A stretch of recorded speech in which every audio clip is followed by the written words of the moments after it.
Fore players from Barstool Sports. We just watched the United States Open Championship 2019 finish up. I'm still at the media center. I'm hoping to linger around and kind of do what Foreplay does and maybe get something with Jon Rahm. But boy, it was an amazing day, a very memorable day. Storyline probably couldn't be more perfect with everything that happened with Jon Rahm, which we will of course get into. I haven't seen Frankie, I feel like, in years. He's been through a lot. Trent was here and then took off and watched a lot on TV over the weekend. I've been kind of hanging around seeing what I can get. But boys, awesome United States Championship. Awesome drink called Owen's Mixers, which we can get into as well. We should. Transfusion Thursday is coming up Thursday, as it always is. But how are we feeling? How you doing? What's up? I feel good. It was a fantastic U.S. Open. I want to give you a shout-out, Riggs, and probably Lurch, too, who's not here yet, but I think he's going to join us in a second. All last podcast, you were especially hot on Jon Rahm. I feel like we get shit on for our picks because everybody gets shit on for their picks or whatever. But you had thought and you had picked up a vibe while we were out there at the U.S. Open. Somebody called our job at the U.S. Open being professionally around, which I thought was very fitting. But you were hot on Jon Rahm all week, and it turns out that you were right. So I wanted to give you your props on that. Yeah. Look, Rahm was the obvious choice. I think I just saw Brandel on Live From. They had it on the media centers talking about how he kind of did what Tiger used to do, which is like Tiger was the pick. Tiger was the obvious pick. Everyone would talk about how there's a million reasons Tiger Woods should win, and then Tiger Woods would win. And that very rarely happens in golf because there's 156 players in the field. But Jon Rahm was the obvious pick. He got his first PGA Tour win at Torrey Pines when he eagled on the 72nd hole.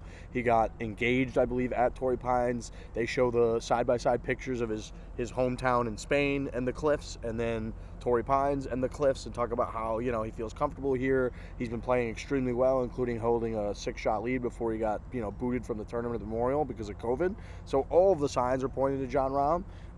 And then Jon Rahm came out and won, and that never happens in golf. That doesn't happen enough in golf. It's hard. Like you said, anybody can get hot. Somebody gets a good bounce or two. Somebody makes a few putts, and they just win the tournament, no matter who was favored, but not Jon Rahm. He went out, got it done in amazing fashion.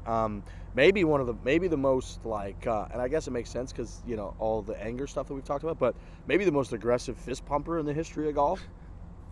He's a fantastic fist pumper, and I'm sure hearing my voice on this podcast right now was kind of a shock to the hundreds of thousands of ears that are now listening to the Foreplay Golf Podcast. You still on the show? This is Frankie Borelli. I know the flow was so good in Torrey Pines without Frankie. They didn't stop to talk about Osmosis Jones and the fucking, I'm going to hit plus 15 seconds every time he talks. Listen, guys, I'm fucking back. Did you read two tweets? You read two tweets or something, and you're all Lurch had a fucking championship U.S. Open weekend. Listen, the flow was good because they were together, you idiots. We've been talking through a fucking computer for a year and a half. Not mad about it, just saying. I want to congratulate you guys on a great U.S. Open coverage. I mean, we all know when we get there, it's hard to get stuff. It's hard to get guys, especially during the pandemic. They're in weird spots. You can't go over to the players, but Barstool always perseveres. Kisner stuff all time. The interview you did today, Riggs, with Kevin Kisner was laugh out loud funny. I mean, his smile was psychotic. It looked like a person that was being held hostage and then also was about to go commit murder. Yeah. Kiz is the man. Jon Rahm is a bad mamma jamma. He just fucking figures out how to get it done at the end of the day. We all know the story about him getting COVID a couple weeks ago, and that whole ridiculous charade that happened on the green, and the fact that he comes back the next time he's on the golf course and wins the U.S. Open. Hats off to that fucking guy. We've said a lot of things about Jon Rahm, but I think we are turning a corner where it's just like, you know what? If he's going to fucking win and dominate and fist pump and be like this really likable, awesome dude that hits bombs and cuts onto fairways on the 18th fucking tee box that was a phenomenal finish on 17 and 18, the way that he just stepped up there and ripped and did everything he could to win that thing. That's a guy that I'm going to back for a long time. I'm a really big fan of Jon Rahm, the way he plays. And yeah, I've come around on this guy. Yeah, we used to make fun of him like you wouldn't believe. I used to root for him to implode, and now I root for him to succeed. Well, maybe I just haven't been paying attention, but he's a great interview as well. All these questions he gets asked about the Memorial and testing positive for COVID and how should it have been handled, he takes the high road on every single one. But he's very insightful, and I want to see more Jon Rahm interviews. Maybe I just haven't been paying attention. But when he speaks, he says interesting things. It's not just boilerplate, boring shit that everyone says. When he did his post-round interview, I thought he said some really insightful and interesting things. So maybe I just missed it, but I thought he was great. I think he's got a good team around him too, because you could tell his response about the COVID stuff was completely talked about prior to that round. Multiple people had their hand in what he was going to say, because that is the big ticket question. That is the thing that they want to get from him. Like, oh, like you could have won back-to-back weeks. He had the world's perfect answer. Like a person that gets paid hundreds of thousands of dollars to come up with that answer came up with that answer. It was, I mean, it moved me. It was like his friend had passed away and we're still in it. And you know what? We can only learn from this. Like, I am lucky. I mean, you asked Jon Rahm that stuff just off the top of the head when he's walking off 18, you know, a couple weeks ago, and that it's not as insightful and thoughtful as that. I think he's probably pretty fucking mad. But man, he was really, really good today after his win. I mean, he's just super gracious, super humble, and a guy that, like I said, he's easy to root for when he's playing well. He really is. I gotta say, boy, did I make the wrong decision, because you know, we get these. I got this thing I'm wearing right now, which I don't need to wear for the podcast, but I'm just wearing. I'm gonna take it off. Actually, it's a little ridiculous, but you know, we get this inside the ropes pass, and everybody knows when you go to a golf tour. I imagine almost every single listener to our show has gone to a golf tour. It's very hard to watch golf in person. Like, you can only see two people at a time, especially, obviously, Saturday and Sunday. And there's a lot happening. Like, on the golf coverage, they cut from shot to shot to shot to shot when you can just follow two people at a time. Shot. Sorry, that made me think of Little John. Keep going. You see, you know, you can only see basically two golf shots every, like, 5 minutes or 4 minutes or whatever it is. And, like, so it's important. And then as the back nine kind of started, there were like 8 guys within a shot or two of the lead, and it was Rory was making a move, Bryson was making a move, Brooks had made a move, Louis was hanging on, Rahm was making a move, and they're all kind of in different groups, and I was like, man, who should I follow? Who could I get the best action from? Like, it's all over the fucking place. There's big names. What am I going to get? And I did the exact opposite, basically, of what Frankie did when he witnessed the 2017 Masters tournament, where he saw, like, every cool shot for that tournament. I saw none of them. Every single thing, everywhere that I went, I saw nothing cool. Like, literally nothing cool happened. I went, you know, I left, like, the Rahm group, and I followed him for, like, 2 holes. He missed every putt that he saw.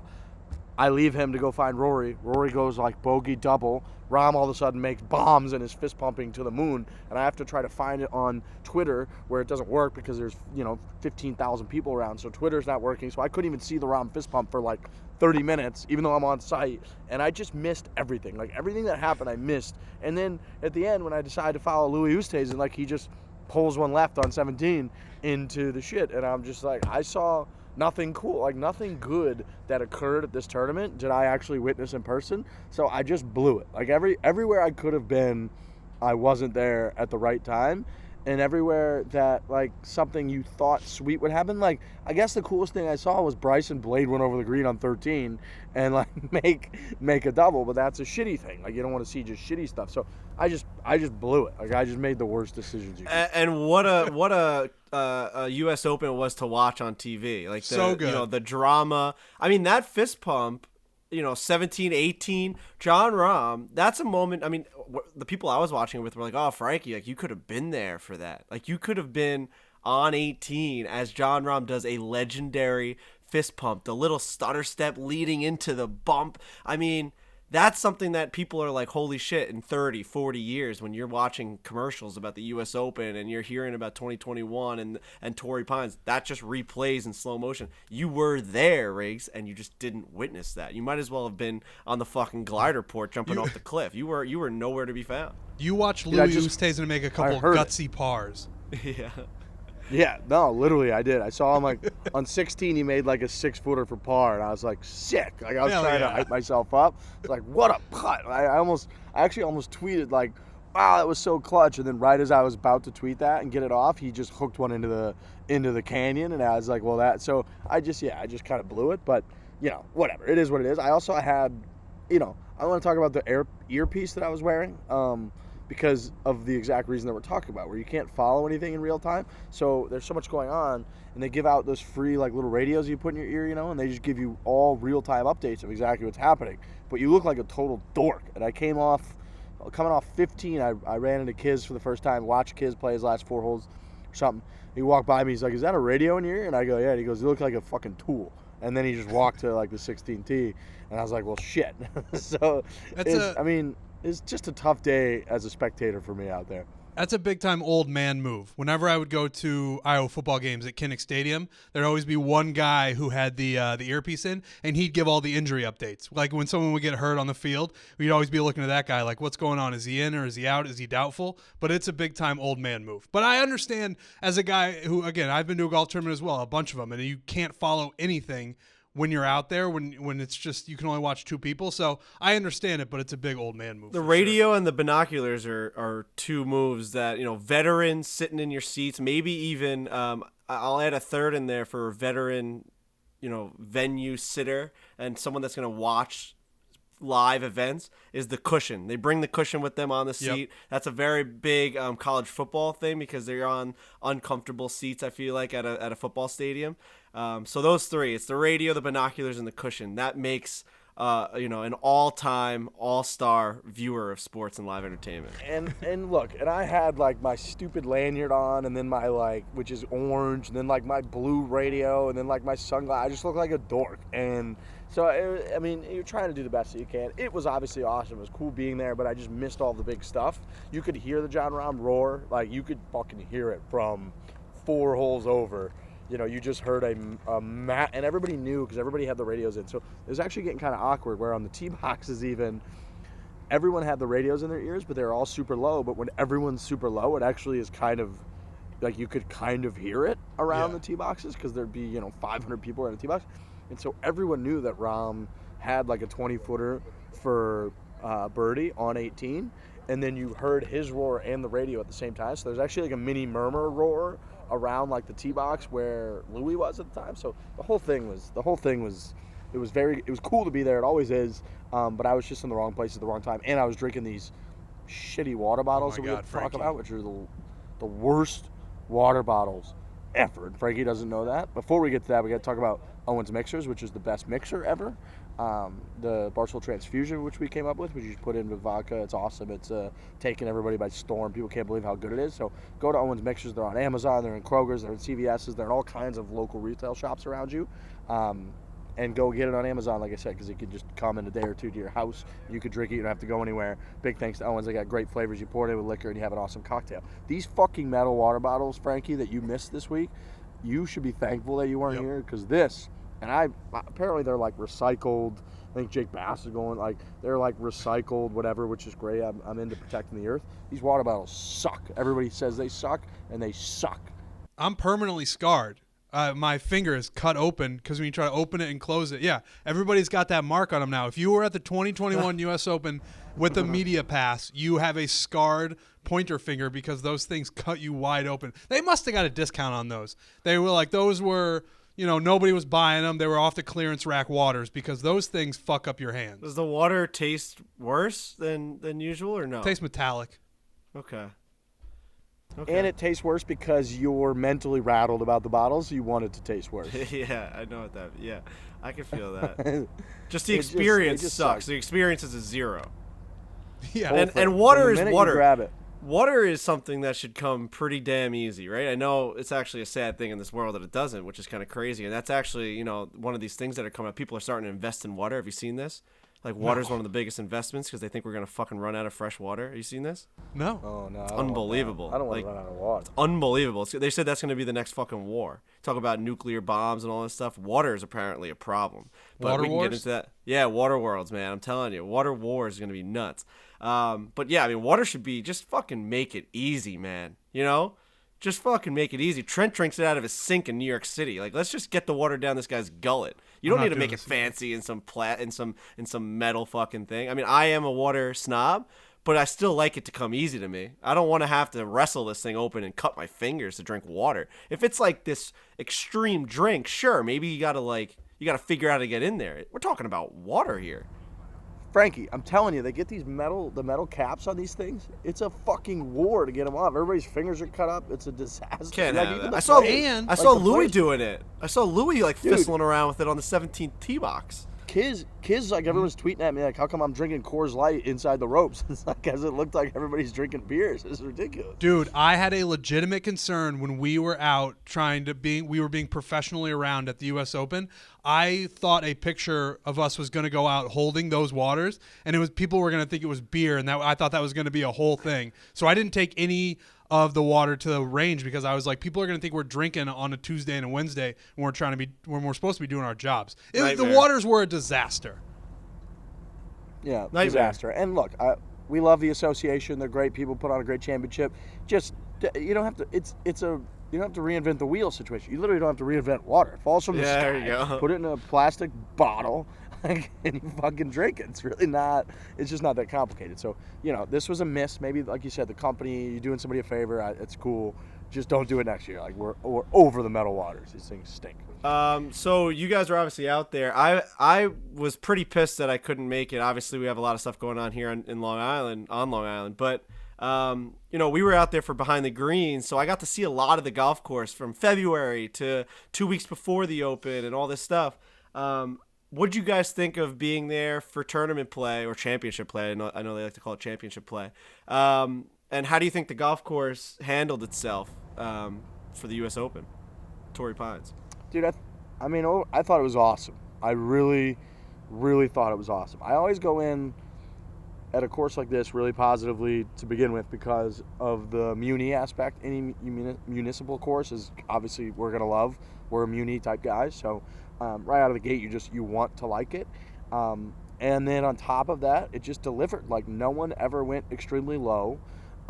It put a ton of elite names at the top of the leaderboard. You had a good mix of like guys that have won quite a few majors, guys that were trying to get over the hump and win like their second major, guys that were big names and trying to win their first majors, and then total Cinderella stories. It had like a really good mix of all of those names in the top 10. The greens were firm, so like it was cool to watch guys pretty much have the classic case in the US Open that you're supposed to have. Whereas if you miss the fairway and you're in the rough and you land something on the green, it is not going to stop on the green because the greens were too firm. That's pretty much what you had. And you had that all the way through the golf course. I thought like they did a cool job on Saturday of moving it up. So like all the par fives were moved up to where they were very reachable for every player in the field. So they mixed it up in a good way. So the views are obviously going to be really cool. Views matter. Hello, we've talked about that a million times. Like, yeah, there's a reason like oceanfront property is more expensive than like Missouri or like Iowa, middle of nowhere property, is just because like being on a fucking ocean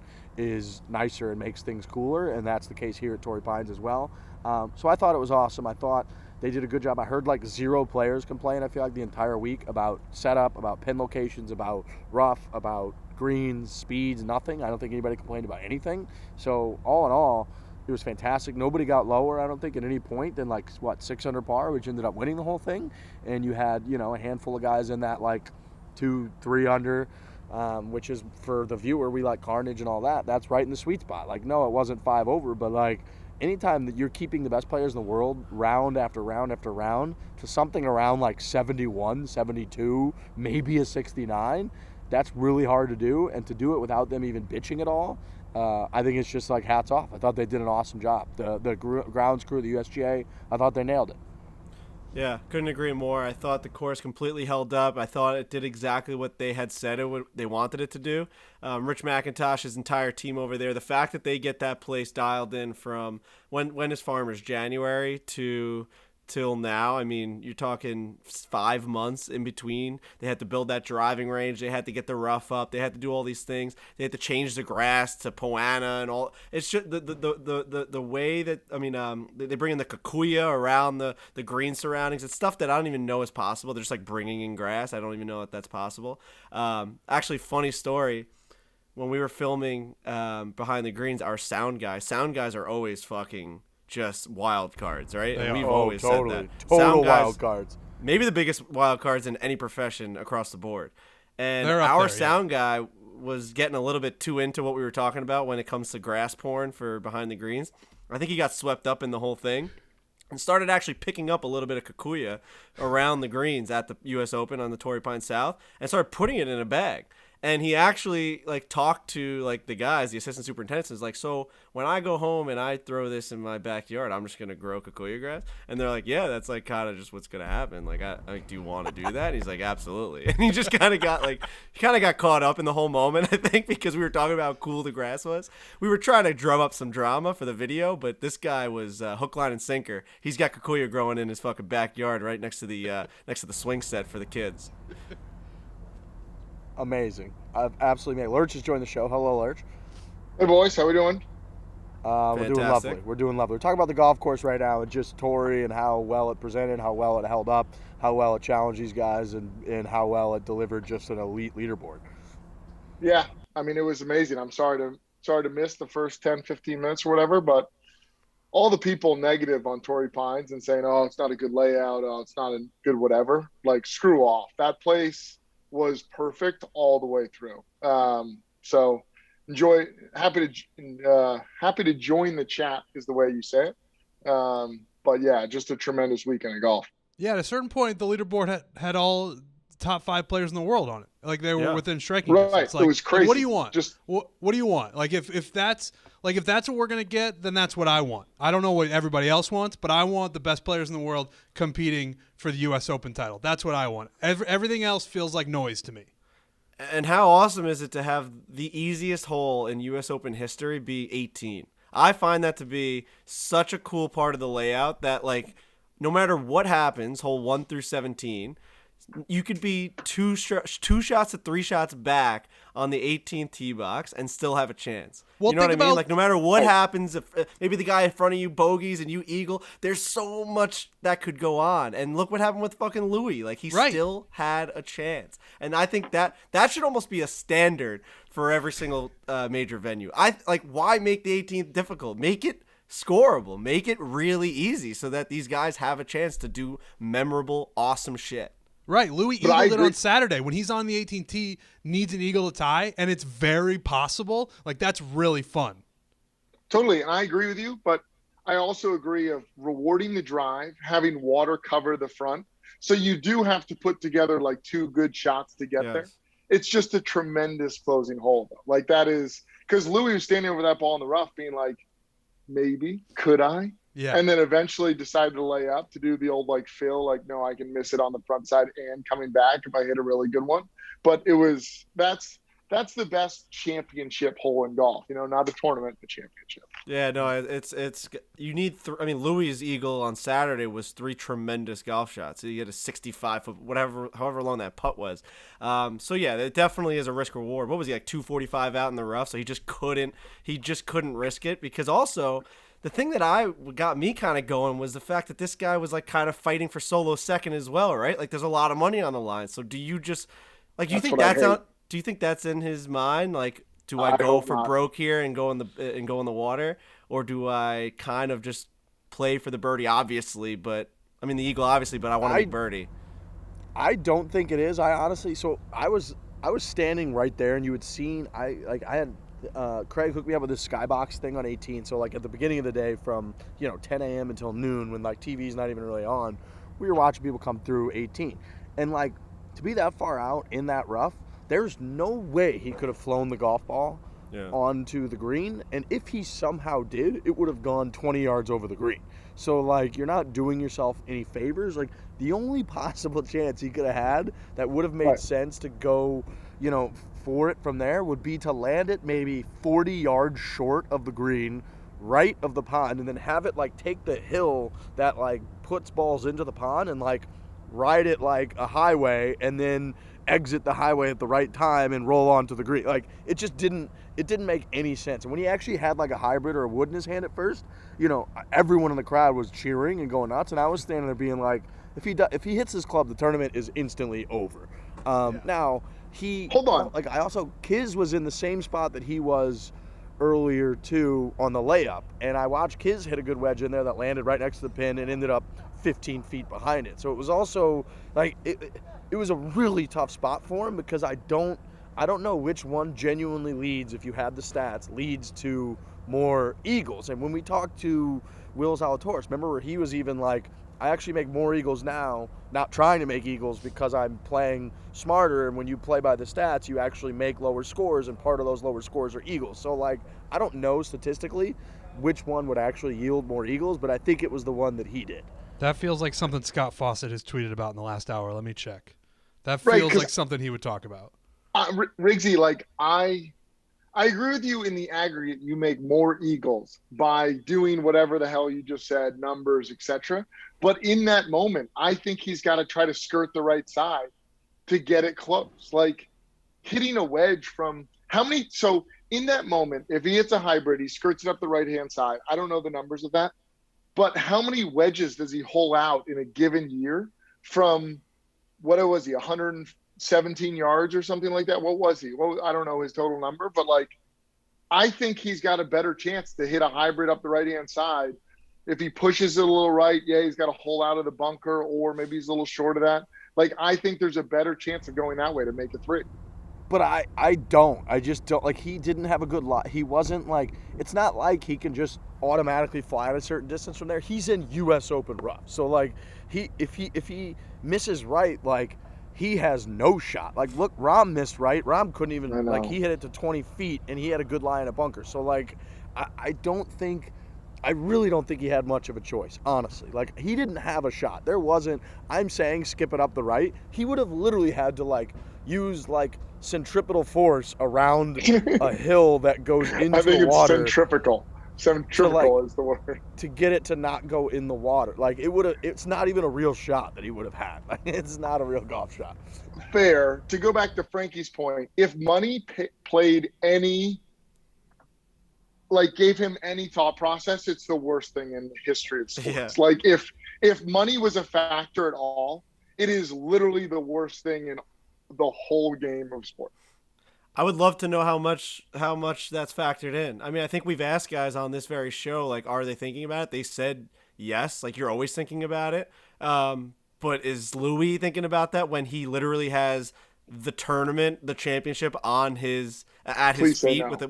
with a chip or a shot from the rough? I'd hope the answer is no. I think in that moment, Louis, no. I think 0% did it factor. Yeah. in. Now, Agreed. I just looked it up. Louis made $25 million bucks on the tour.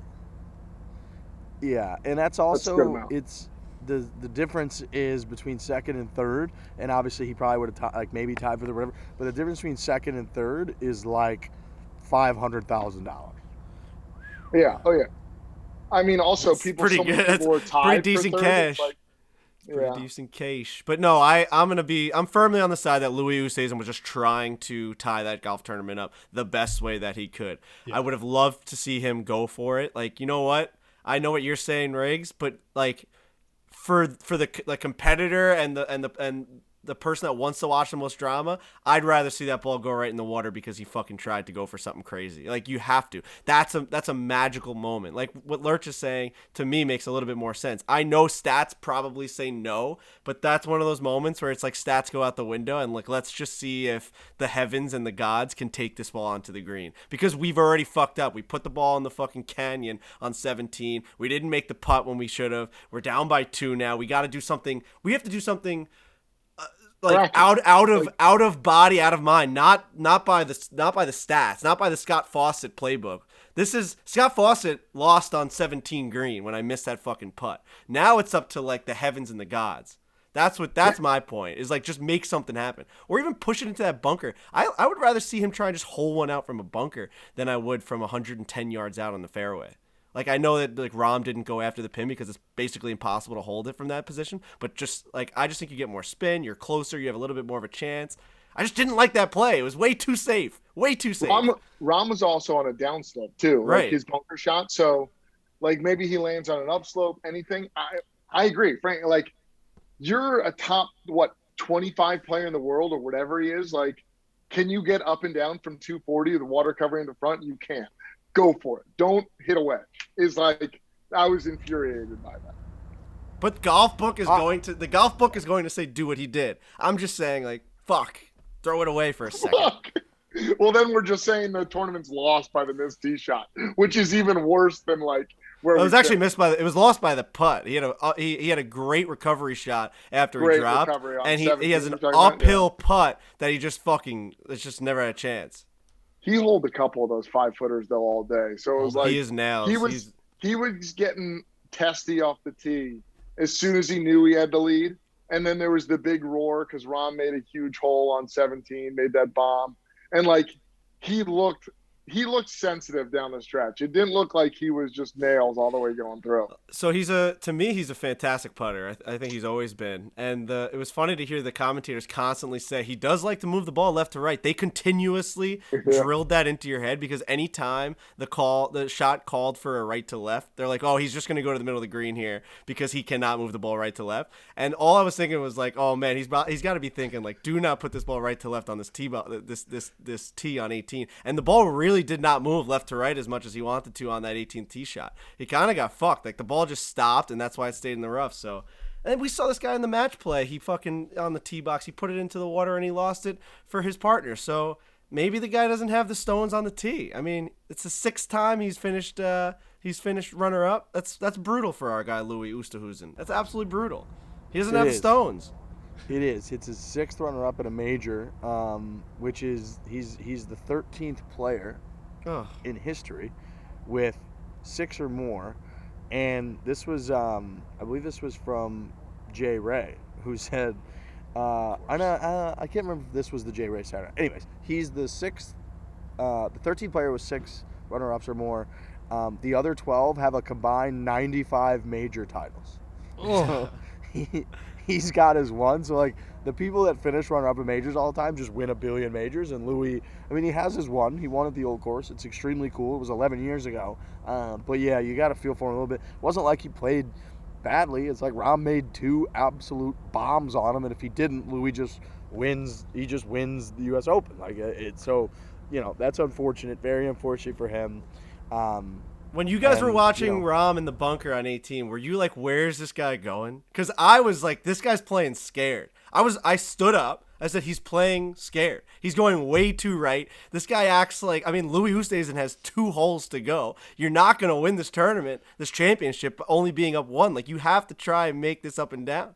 And fucking, he still makes that putt. It was, he completely shoved it up my hoop. I've never in my life would have thought that he was going to make an up and down from where he ended up out of that bunker. It was way too plain and safe for me. That's when you realize, though, how good these guys are. It's like the fact that he's like, no, like, from 18 feet, I make 48% of putts. Like I'm 50 or whatever the number is. It's like, I agree. I was like, dude, you can't go right there. But in the U.S. Open, it's not like your standard golf tournament where people are making birdies every hole. You know what I mean? Yeah. They're 4 under after the weekend. It's like you're going 1 under every round. So it was conservative. I think in that moment he was very much playing for a playoff and saying, hey, I've got to score in. But yeah, that was, it was such a good finish.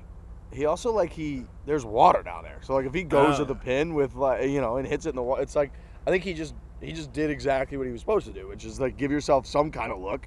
And if you make it, cool. If not, you're in it 5 under, and there's a good chance you're in a playoff, which he would have been. So, but yeah, it was like, on TV you can never see the undulations. Everybody knows that, like the slopes and all that. So yeah, it looked like we could see the bunker shot. We watched the bunker shot, didn't see the putt in real time, but like the way he's aiming, if you haven't been watching all day, you're like, wait, like he's just trying not to, like, what is he trying to do here? Yeah. But obviously it panned out. Just clearly worked. Panned out. It just worked. Peter Millar works as well. Summer weather has really rounded in the corner. As you know, after a year of quarantine, we've been thinking about getting back to our workout routine. Everybody knows how much we rely on our friends at Peter Millar for all of our on and off course apparel. We're super excited. They're releasing an active line. Inspired by the power of the primal elements, Peter Millar's new active collection features their same incredible attention to detail as signature performance innovation. Look, they've crushed it all. They crushed the Seaside stuff. They crushed the printed polos, which I'm wearing right now. They've crushed the classy stuff for a long time. Now they're crushing the activewear game. Is that surprising to anyone?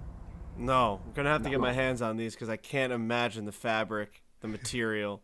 the strength of these things. I mean, I'll wear this all summer long. I haven't even seen this yet. It might be comfortable enough where we actually start working out. If we're like, oh, this stuff. This is great. breaking news to me on this podcast. I did not know really that good. Peter Millar is in the activewear game. So whatever you're now saying, I am now a listener to the point where it's like I need to know more about this race.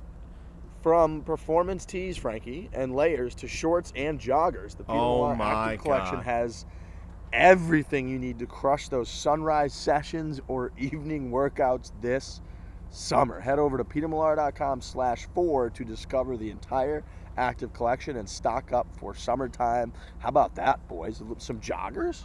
Frankie got the best compliment I've ever heard him get in a pair of joggers. They're the Peter Millar, and I don't know how many they still have on the website. I think they sold out after this. I think this lady bought all of their inventory for her husband. We were in Vegas, and we were shooting the travel series. We're on one of these boardwalks in between, like, the Cosmopolitan and the Aria, wherever. There's a boardwalk right there. And we're standing on top, and I'm wearing the ankle pant. It's called the Peter Millar ankle pant. It's a gray ankle pant. It's basically like your fucking golf jogger combination. And boy, did these things look good on me. My ass pops. I got the cheeks popping. And I stopped a lady, a wife, dead in her tracks, where she actually came over, like, kind of gave it a little tug. Like, look at these things, honey. Like, I was a mannequin. A little ass pat? A little ass pat. I puckered up the hole a little bit. I'm like, what's going on here? And she looks at her husband. She goes, look at these things. Like, you need to get a pair. She literally asked me, what brand are those? I said, Peter Millar, the ankle pant. She kind of she noted it in her phone, and she walked on her way. It was crazy. She said she'd never seen pants like those. No, I witnessed it. It was amazing. But the pants are apparently that impressive. So petermillar.com/Fore is your move. This is the Justin Ray stat I was looking for earlier. The last player to birdie the last two holes to win the U.S. Open was Tom Watson in 1982. Wow. Been a bit. Been a long time. Been a very long time. So amazing work, obviously, by Rahm. This is his 6th PGA Tour win. He gets $2.25 million for winning. It's obviously not lost on people that he took the high road when the whole situation happened at Memorial a couple weeks ago.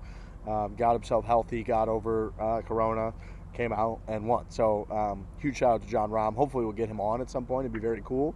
We have said many times that he's comes off like a certified crazy person. I'll never forget the moment at TPC Sawgrass a few years ago, and he just overruled his caddy, tried to hit some crazy shot in the 11th hole, hit it into the water, and then just melted down and lost the tournament. But that's why they call it a learning experience. That ball at TPC Sawgrass landed as in the middle of the water as it possibly could. But he was like, no, this is going to work out fine. I'm smarter than you, caddy.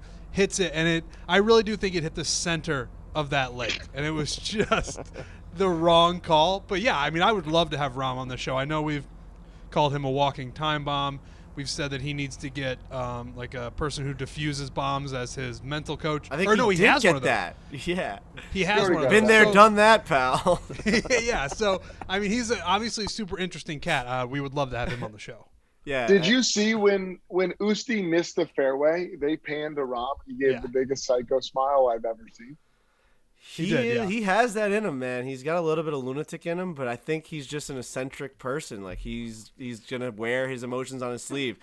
At one point, and I said this in the beginning of the show, at one point I used to root for that to happen. I'm not gonna lie, I still kind of do. I would love to see him absolutely just explode on the golf course. Like if he could just helicopter a club off into the canyon, like that would have been electric. Just as electric as him winning. To me, I don't give a fuck. But it's been fun to watch him succeed. Is this guy number 1 in the world yet? Has he surpassed Dustin Johnson with this win? Yes. I think I saw that he's projected to go to number 1 now, I believe. I mean, he is the best player in the world. There's no doubt about it. Prior to every single major championship, I get a text from one of my buddies, and he'll always go Rambo this week. And I just always say no chance. This guy has to not compete. He has to. There's no chance. He's gonna miss a cut at some point. There's no chance this guy finishes top 10. I did it at the Masters. I did it before this week. I said there's no way Rambo's gonna do this. And what do you fucking do? He always shows up. I would love to. You know what? I'm gonna look up what his finishing stats are in his last 8 majors. The guy is nails. He is. He absolutely is, and there's a reason he's number 1. I mean, he too, like the way his swing, you know, he's got the super short swing, but man, it just looks like nothing can go wrong. Like it looks like it's all so compact. It's so, I don't even want to say simple because it's not like simple what he does, but for him it looks simple and repeatable and powerful. And he's got those tree trunks and that like Coke bottle of a body that just absolutely moves the ball out there. And yeah, of course he won the U.S. Open. So congrats to Jon Rahm. Extremely impressive. The streaker. We got to talk about the streaker real quick. So there's a streaker on 13 when like Bryson was in the fairway trying to, you know, figure out what he was going to do. Hit a shot. Streaker runs out there in, you know, like pride colors and all that, which we support. And then takes a couple swings, and the first swing, I got to tell you, was extremely impressive. Good rhythm, really good acceleration through the ball, sneaky good speed. Looked like flushed it. To jump out there like that and hit the ball like that, I thought was very impressive. Yeah, no, it was a great swing. And when it first happened, and shout out to Bones Mackay, who did a great like off-camera play-by-play, because they don't show those guys. They don't want to, you know, give them the time of day or their 15 seconds of fame or whatever. Great stuff from Bones to like break it down in a way that we all understood. And I had a couple of people tweeting me being like, "Oh, is that you out there, Trent?" Because I obviously took the swing on 15 with Kisner. And then I saw the video and I was like, this is definitely not me, because that guy has a pretty amazing swing for a guy who ran out there. The adrenaline had to be pumping because he had just decided to run out onto a U.S. Open golf course and hit a couple of shots. He has a great swing. He just has a really nice swing, I thought. Yeah, I thought that. So what happens to those people? Did that guy go to jail for like a day or two? Yeah, I think so. It was pretty funny to see him try and evade the guy on the golf cart, and he just did. He did not foresee that coming. Like, that guy in that golf cart was fantastic at being a security guard. Fantastic. Dude, this kid that I played college lacrosse with, if you go to YouTube and type Dak Attack Storms Fenway, he is one of the most outrageous run around Fenway things I've ever seen, where he literally goes from one side of the outfield to the other, and he got one night in jail and then he was out. So give that a YouTube, because it is the most exceptional sprint in the history of sports. But yeah, I think it's just one night in jail and then you're out. You know what's funny, Frankie, is we literally were talking about this at Kiowa, and we talked about on the podcast how we were talking about, how great the fans are and how, you know, it's crazy that more stuff doesn't happen where a drunk guy runs onto the field or runs onto the course. And sure enough, at the next major, it happens. Yeah, and I'm still, like, today there was one point where I said it again when I was watching it. Louis was hitting a shot. Actually, I think it was his shot that he was laying up on. Or no, it was his fucking wedge shot to try and tie the championship. And everyone was just dead silent. They were screaming, "Louis!" right before it. And they all just stopped for the biggest moment of the night. The biggest moment of the entire week. And they're just like, let's just wait for this to happen before we continue to be drunk and obnoxious and screaming. Let's just wait for this incredible moment to go. We're going to all follow the rules, all politely. We're going to have manners. And then after he strikes the golf ball, we will then scream. I just don't understand how we as a society do that. We can't do anything as a society. We literally can't. People are running around the streets naked. No, there is no society. But at golf courses, it's like people just follow the rules. It's preposterous. Jon Rahm. I'm sorry. It's very surprising. Oh, go ahead. Wait, are you going to continue with this guy who fucking ran onto the golf course? No, I wasn't. I'll say generally I'm not crazy about streakers. It's just I don't know. People get really excited about it. It sort of dominates the coverage. The streaking thing doesn't really do it for me. I don't know. I don't really get it. I don't get the excitement, to be honest. Am I under the wrong impression the wrong impression that you have to be naked to be considered a streaker? No, I think that's right.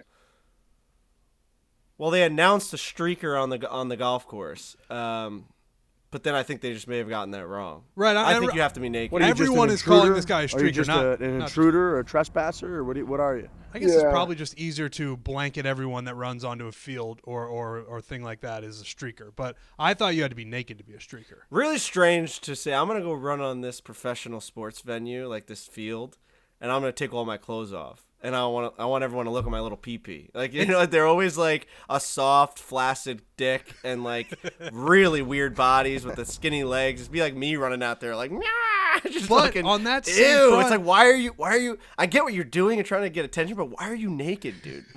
On that same why front, are you they're cocking? usually If you're why is your willing cock to and run balls there- out? No, I know, but why do the guys choose to pull their cock and balls out? That's what I want to know. I feel like streaking was more like that's like a label, the college thing, but now like streaking is just like if you run through a sports field, is streaking. Like the running aspect is tied to streaking more than naked. I think like soccer stadiums get a lot of naked streakers. Like I think that's a Yeah, I thing think that so, too. happens. Do they? I think. Oh yeah, yeah. I think it's less of a leap to run naked than it is to run at all. Do you know what I mean? Like the act of deciding to run is crazier than ripping off all of your clothes. Like I think if you're gonna run, you might as well rip off all your clothes. I think you're right. See, like that's the part that I don't get. There's got to be something in your brain where like I'm doing something that I got to rip off my clothes for. Like it's such a rush, dude, that this guy's like, dude, I didn't take my dick out. This is You gotta get your money's worth. If you're like, I'm going to jail. But my point is that money's worth? No, I don't probably. know. I don't get where is it like a thing, And a dopamine thing in your Do brain? do that they you're like- show? Do they just pull up the video at the bar for the rest of their life? Be like, look what I did on. Like I don't get the reward. I guess there's a huge risk. You go to jail. What is the reward? You're never This gonna kid- look good doing it too. You're never This kid gonna that I look went good. to college with, I think he did it in like high school, and you can see him go through like the mental steps to think, I'm gonna do this, I'm gonna streak across Fenway. But in order to get that story out of him, he didn't even really promote it. Like I went to school with him for 3 years, and I heard about it on the third year. So I think at that point he was a little, maybe this was the wrong step in my life. But he videotapes the whole thing where he's like going through the decision, and then he's like, I'm going, and he runs down the steps, takes off across Fenway. He jukes like 3 security guards, and then he gets tackled by the last guy jumping back into the outfit. You also got to think that the charges get elevated if you're naked. Have to. Yeah. So that Fucking would decent make it not exposure. worth it. You can catch a real ticket if you expose yourself on on a sidewalk outside a bar, just like taking a piss or something. Imagine like in front of 18,000 ticket. people. Right. They'll put you on a list. Can I talk about just real quick? Like I know we all know Jon Rahm is an incredible golfer, but when you just go through his finishes at championship venues for majors, it is preposterous. U.S. Open 2021, first place. PGA Winner. Championship, 8th place. 2021 Masters, 5th place. 2020 Masters, 7th place. U.S. Open at Winged Foot, he finished in 23rd place. Ho hum, still top 25, just didn't play well. Then you go back to the PGA Championship at Harding Park, 13th place. The guy is always in the mix. 2019, you go back, Masters Championship, 9th place. U.S. Open, 3rd place. The Open Championship, 11th place. Does Jon Rahm ever not show up to a major championship? I've listed 3 years of major championships. Does he ever just be like, I didn't have it this week and I just got cut? You can go through any other guy. I would like to compare that to Dustin Johnson, number 1 in the world. Rahm has to be firing at a higher clip than him. Has to be. Yeah. Oh, absolutely. Especially because DJ's like missed cuts this year in majors. Yes. At least I know he did for the Masters. So, man, that's impressive. That is an impressive streak from him. Those numbers No wonder are I picked him to preposterous. win. I guess We should be betting this guy top 10 every I had him. single week. Every single week. He's 26 years old, too. It feels like he's 35. It does. He is only 26. He might be eating a lot of Trifecta Nutrition, which, if you want to talk about Trifecta Nutrition, it's the number 1 organic meal delivery. If you're trying to look better naked, like when you're going streaking, or just want to eat healthier, you have got to check out Trifecta Meal Delivery. We love it because I've been crazy traveling, which is very true. Travel nonstop, all over the place. Actually, just living out of a suitcase at this point. My body suffers from that. What do I do when I want to feel more healthy? Trifecta Nutrition. You can go to their website, trifectanutrition.com/4. Pick the meal plan that is perfect for you. You want to eat an amazing chef-created meal. That is true. Trifecta is literally created by chefs. Trifecta does that. You want to eat chicken, rice, broccoli every single day. They do that too.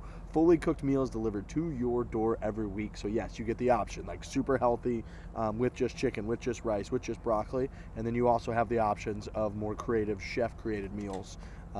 Like I just said, you get 40% off with the code 4. So you shop meal plans over at trifectanutrition.com/4. Use the code 4 and you get 40% off Trifecta Nutrition. It's really, really good. It's delicious and it's very healthy for you. Okay. Let's go through a few of the other golfers. Rory Mcilroy He had a run going. He had people fired up. He ended up finishing, I believe, 1 under for the tournament. He was 2 over for the day. He finished tied for 7th. He, again, had it going until the 11th hole. He made a bogey. 12th hole, he made a double.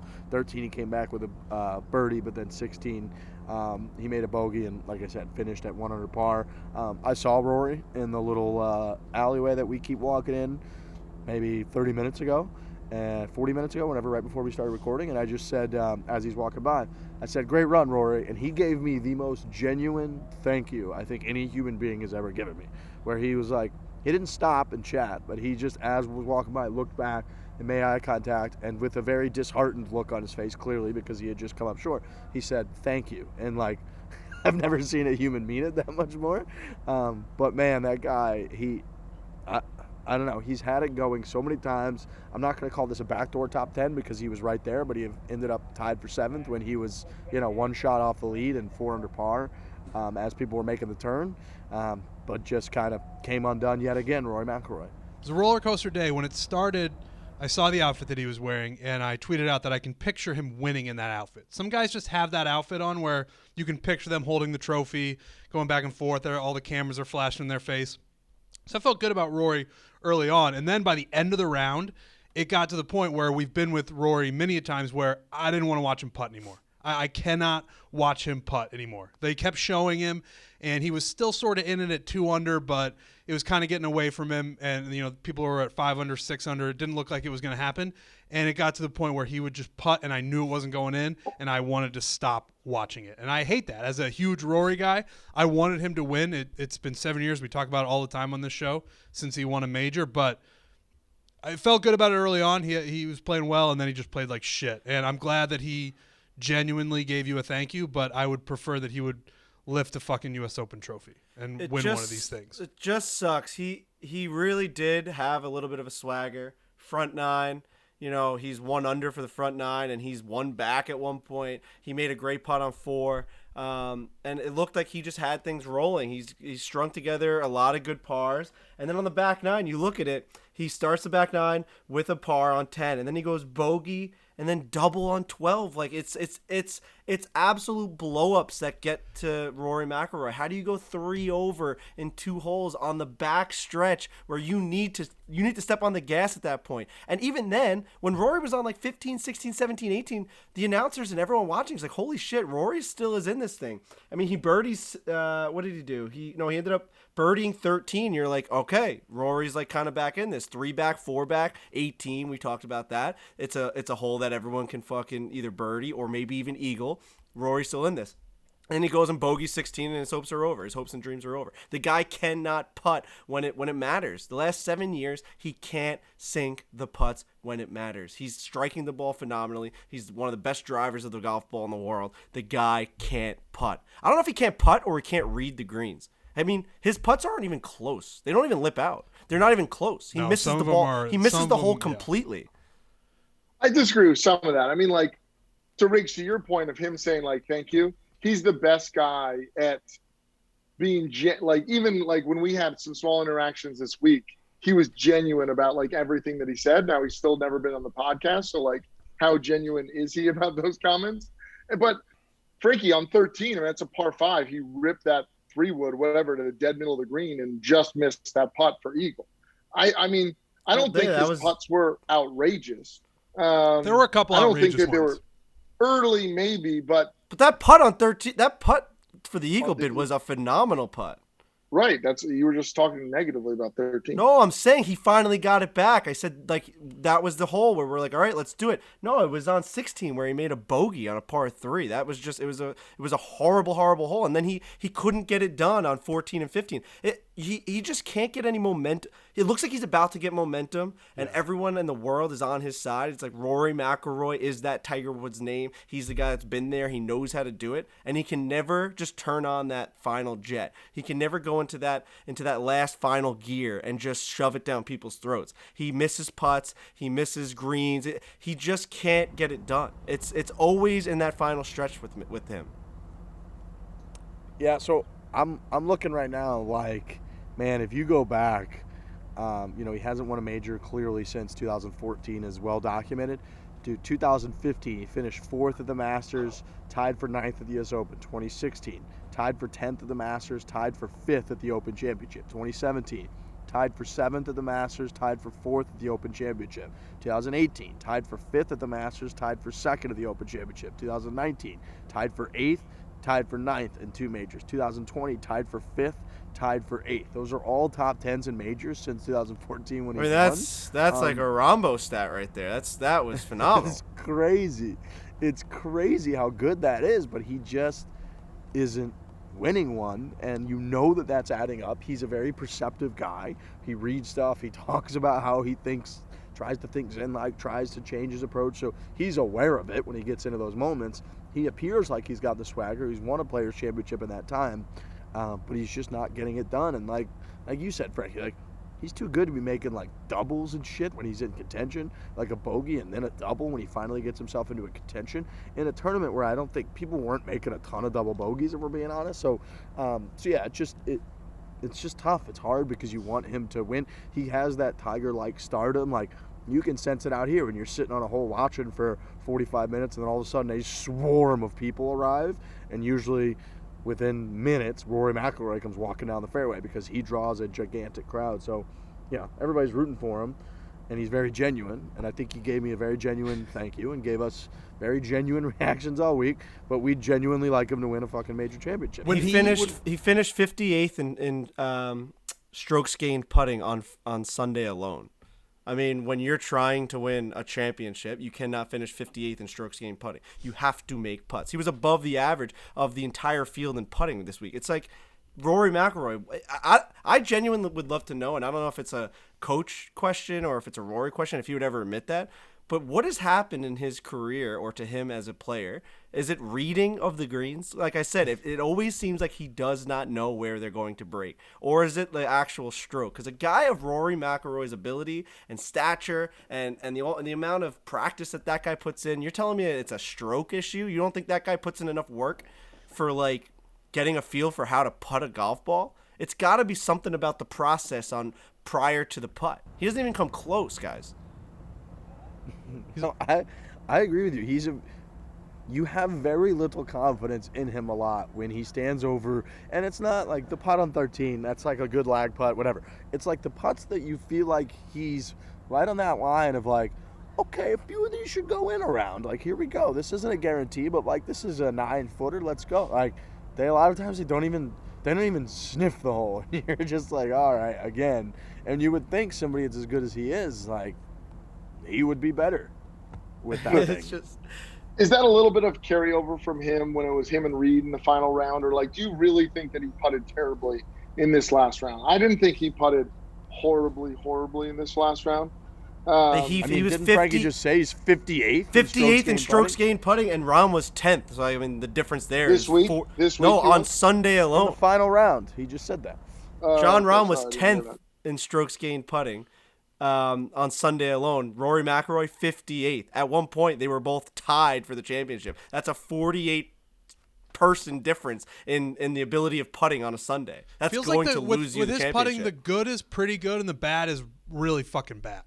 Yeah, that's I agree with that too. That was my feel of it when I was watching him today. That's what I would say. Yeah, and I looked. He's 68th for the year in strokes gained putting on the PGA Tour. So, that's not horrific overall, but for somebody who's should be a top 3 to 5 player in the world, it feels like at all times, to be 68th in a part where everybody says drive for show, putt for dough. You'd like it to be a little better than that. I agree. You know who also makes me nervous over putts sometimes nowadays? The short ones especially, is Colin Morikawa. They just sometimes, there's an issue there. For a guy who's as put together as he is and as polished as he is, he gets those shorter putts, and we've seen it a few times over the course of his short career where it's a little too much time over the putt and then it doesn't go in, and it's fuck, man. Brutal. Talk about a guy that goes flag hunting from the fairway. I mean, Colin Morikawa, I don't think I've ever seen a guy land a ball next to the flag as much as that guy, or right over the hole where he zips it back. I mean, that guy with his approach shots and his iron shots and wedges and anything, basically what we did the TaylorMade video from, like 80 to 100 yards, those shots onto the green are dynamite. They're actually like disgusting how good he is at that. So Colin Morikawa, strokes gained approach to the green is first on the PGA Yeah, Tour. I mean, come on, it's phenomenal. That sounds right. So his strokes gained on approach shot for the year is 69.86. So over the course of the season so far, he has picked up almost 70 strokes on the rest of the PGA Tour just in the category of approach shots. And the next closest is Justin Thomas, who's picked up 46. So he's at 70, and Justin Thomas is at 46. He is like... Boys, he is like light years ahead of everyone else in the PGA Tour when it comes to iron play. So there's a reason you're seeing him just drop balls next to pins all the time. It's because he's just so good at it. It's one of those things where you have to look around when you're watching it and be like, is anyone watching what this guy's attempting to do? He tries to drain him from 120 yards out, and he comes pretty damn close. But yeah, I think he's so young too. Like, we give Rory a hard time with the putting because the guy was a phenom. He was the biggest guy in the world. It's been 7 years since he won a championship, since he won a major. Colin Morikawa just won it hard. You know, this guy is he's still up and coming. As crazy as that sounds, Colin Morikawa is. He's super fucking young. I don't know what his age actually is. What is he, like 20? Probably 20. What is he, 24? 24? Okay, so like I just think at that point, like the little putts and stuff, like we can give Colin Morikawa some time to gain some confidence on those 5 foot, 6 foot comebackers, those par putts, those needing birdies coming down the stretch. I mean, Colin Morikawa is fucking still a rookie. 24 years old. Think Yeah. about that. 24. Yeah, so I'm not writing home yet about Colin Morikawa. You know what, Trent? He gives me Lee Westwood over short putt vibes. Yeah. And it's remember when he lost to Cantlay in that playoff, that really short fucking putt. I think that's stuck in my mind, and now whenever I see him over short putts, and he missed at least one today, that was one thing that's stuck in my head. Yeah, no, I feel you on that. I'm not necessarily taking it to the bank when that guy's got like a 5-footer, especially in something like the U.S. Open. But yeah, I mean, Morikawa, he's sick. His iron play is to die for, to be able to hit irons like that. I can't hit. I mean, I was thinking about like how often do you think you hit the green with like a 5-iron or lower, 5-iron, 4-iron, 3-iron, whatever? Like, what do you think your percentage is on actually hitting like a green in regulation with a club like that? I don't think I've hit the green with a 3-wood in the last. I don't think I've ever hit a green with a 3-wood. Ever. I think. I don't know that I have either. I would say 1 in 5, 1 in 4 or 5. I don't attempt it What? enough to say that I've ever done it From once. a 5-iron? Oh yeah, no, 5-iron, I was I think, talking. Yeah. No, I know. He said 5-iron or worse. You just said the worst club you could take out of your bag. Like, yeah. I think 3-wood's 1 out of every 15, maybe. Lurch You is only sick get of so golf. many 3-wood cracks. What do you think, Frank? You get Yeah, like you don't 2 get around. a lot. I think I'm 0 3-wood. I think I'm maybe 1 out of 15 with a hybrid.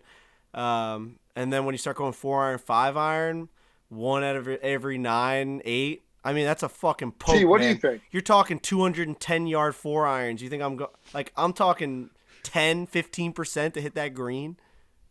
Was that a sarcastic question? No, I just wanted to know what T think. Oh, in terms of you guys? No, in terms of, well, both. Yeah. I mean, and yourself. I'm a hard 0. Has Lurch No. have you ever played golf with us? What do you Dude, I mean? can't hit my irons, dude. Do you know how I think it's a good 3-wood.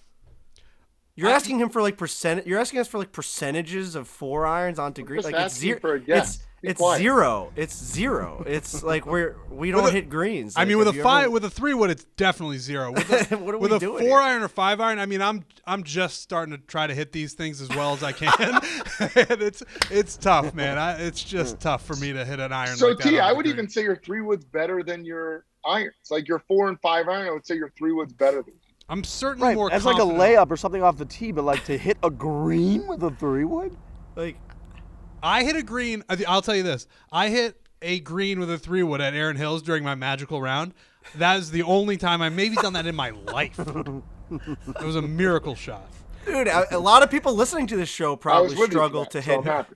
A lot of people listening to this show probably struggle to hit fucking greens and regulations on, a round basis. I think if you took the average golfer that listens to this show and said how many greens did you hit 4-iron and bigger of a club, I think the answer is like 1 or 0 across the board. Dude, I'm telling you, if I pull a 4-iron, okay, and I got a perfect lie in the fairway, or I'm even on a tee box, I get to tee it up perfectly.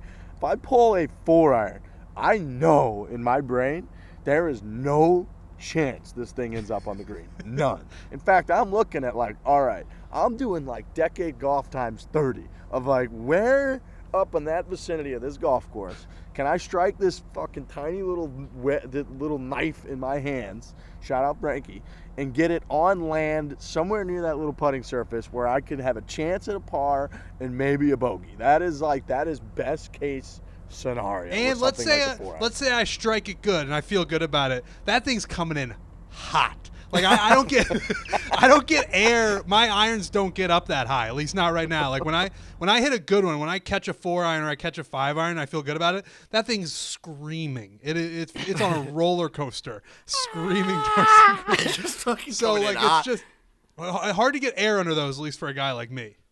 I did hit a green at Torrey Pines when we played number 6. I hit a drive and then I drilled a green with a 4-iron, maybe the best 4-iron I've ever hit. And I had an eagle bid, missed that, but tapped him for a birdie. But yeah, I mean, it happens once every 8 or 9 attempts, which is bad percentages, which is why we don't play good golf. But I don't think the average golfer really is hitting that many greens with a 4 or 3 wood anyway. But Lurch, you're a great iron player, so I think you are certainly at a higher clip than the rest of us on the show.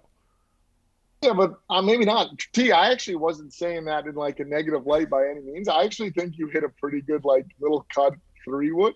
I don't think you hit a good 4-iron at all. Like I would say your percentages there are low. Preach. But when Frankie was saying like I hit, I don't know, whatever numbers he said, I was actually thinking like, Trent, I think you hit maybe like, when you pull that thing, like 1 out of 12 green.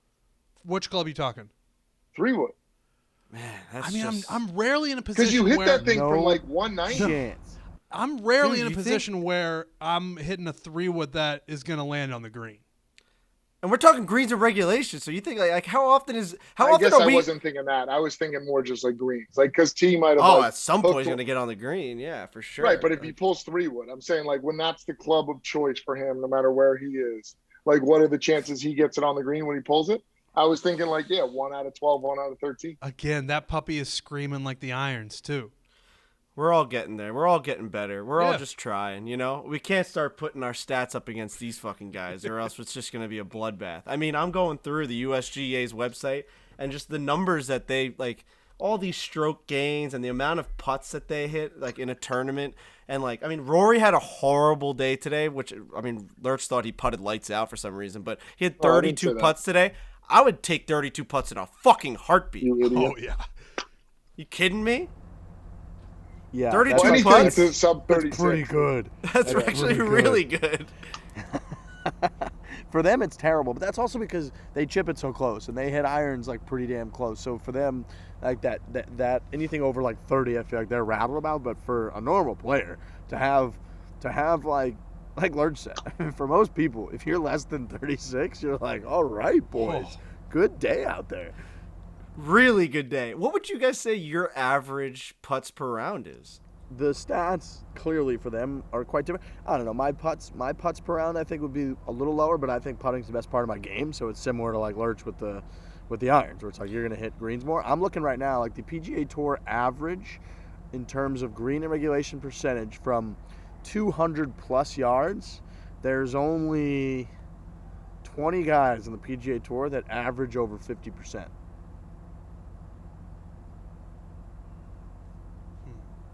I don't know how to put that.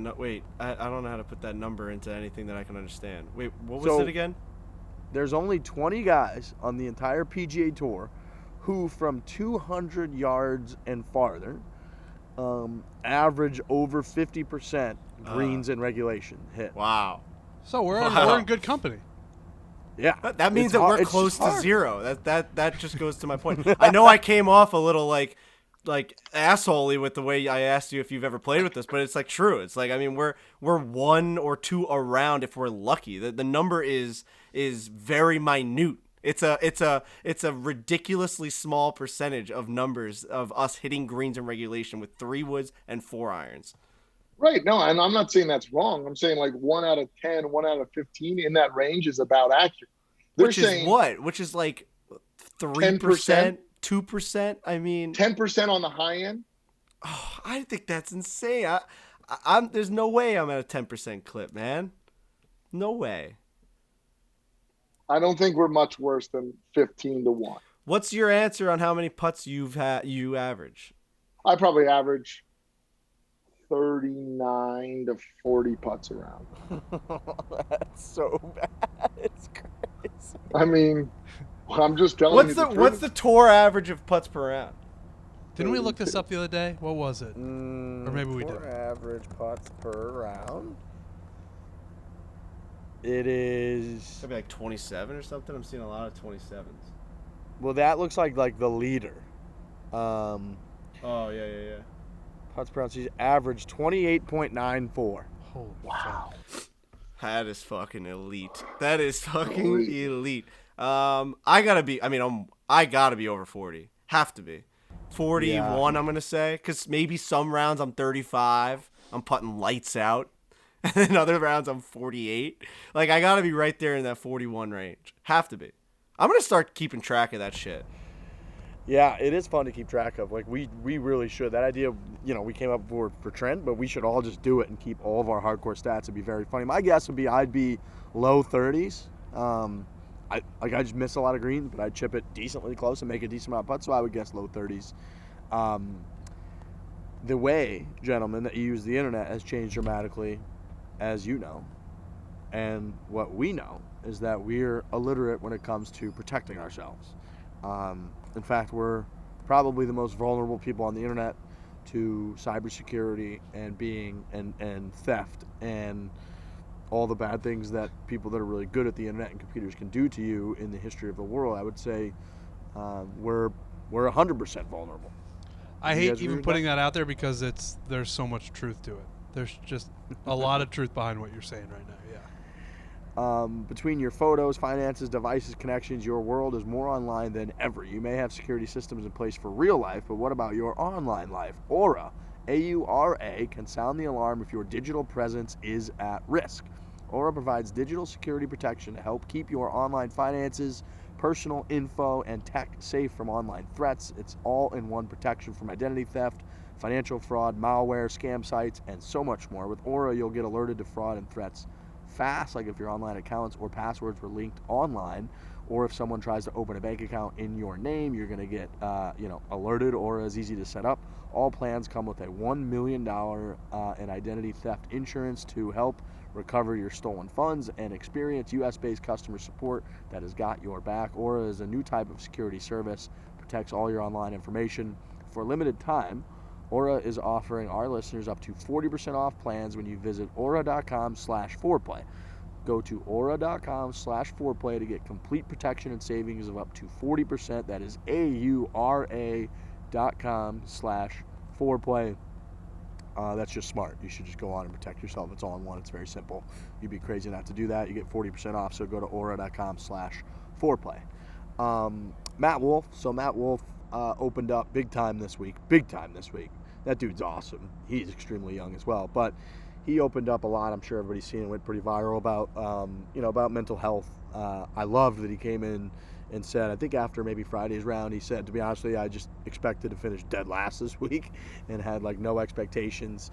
He spoke a lot about mental health, about how it's way more important to wake up every day happy and excited about whatever you're going to do than it is to be grinding and focused on golf. He talked about how months ago he was just walking down the fairways basically with his head down, not in a good place, not happy, not excited, not anything, and that's why he decided to step away from golf for a few months.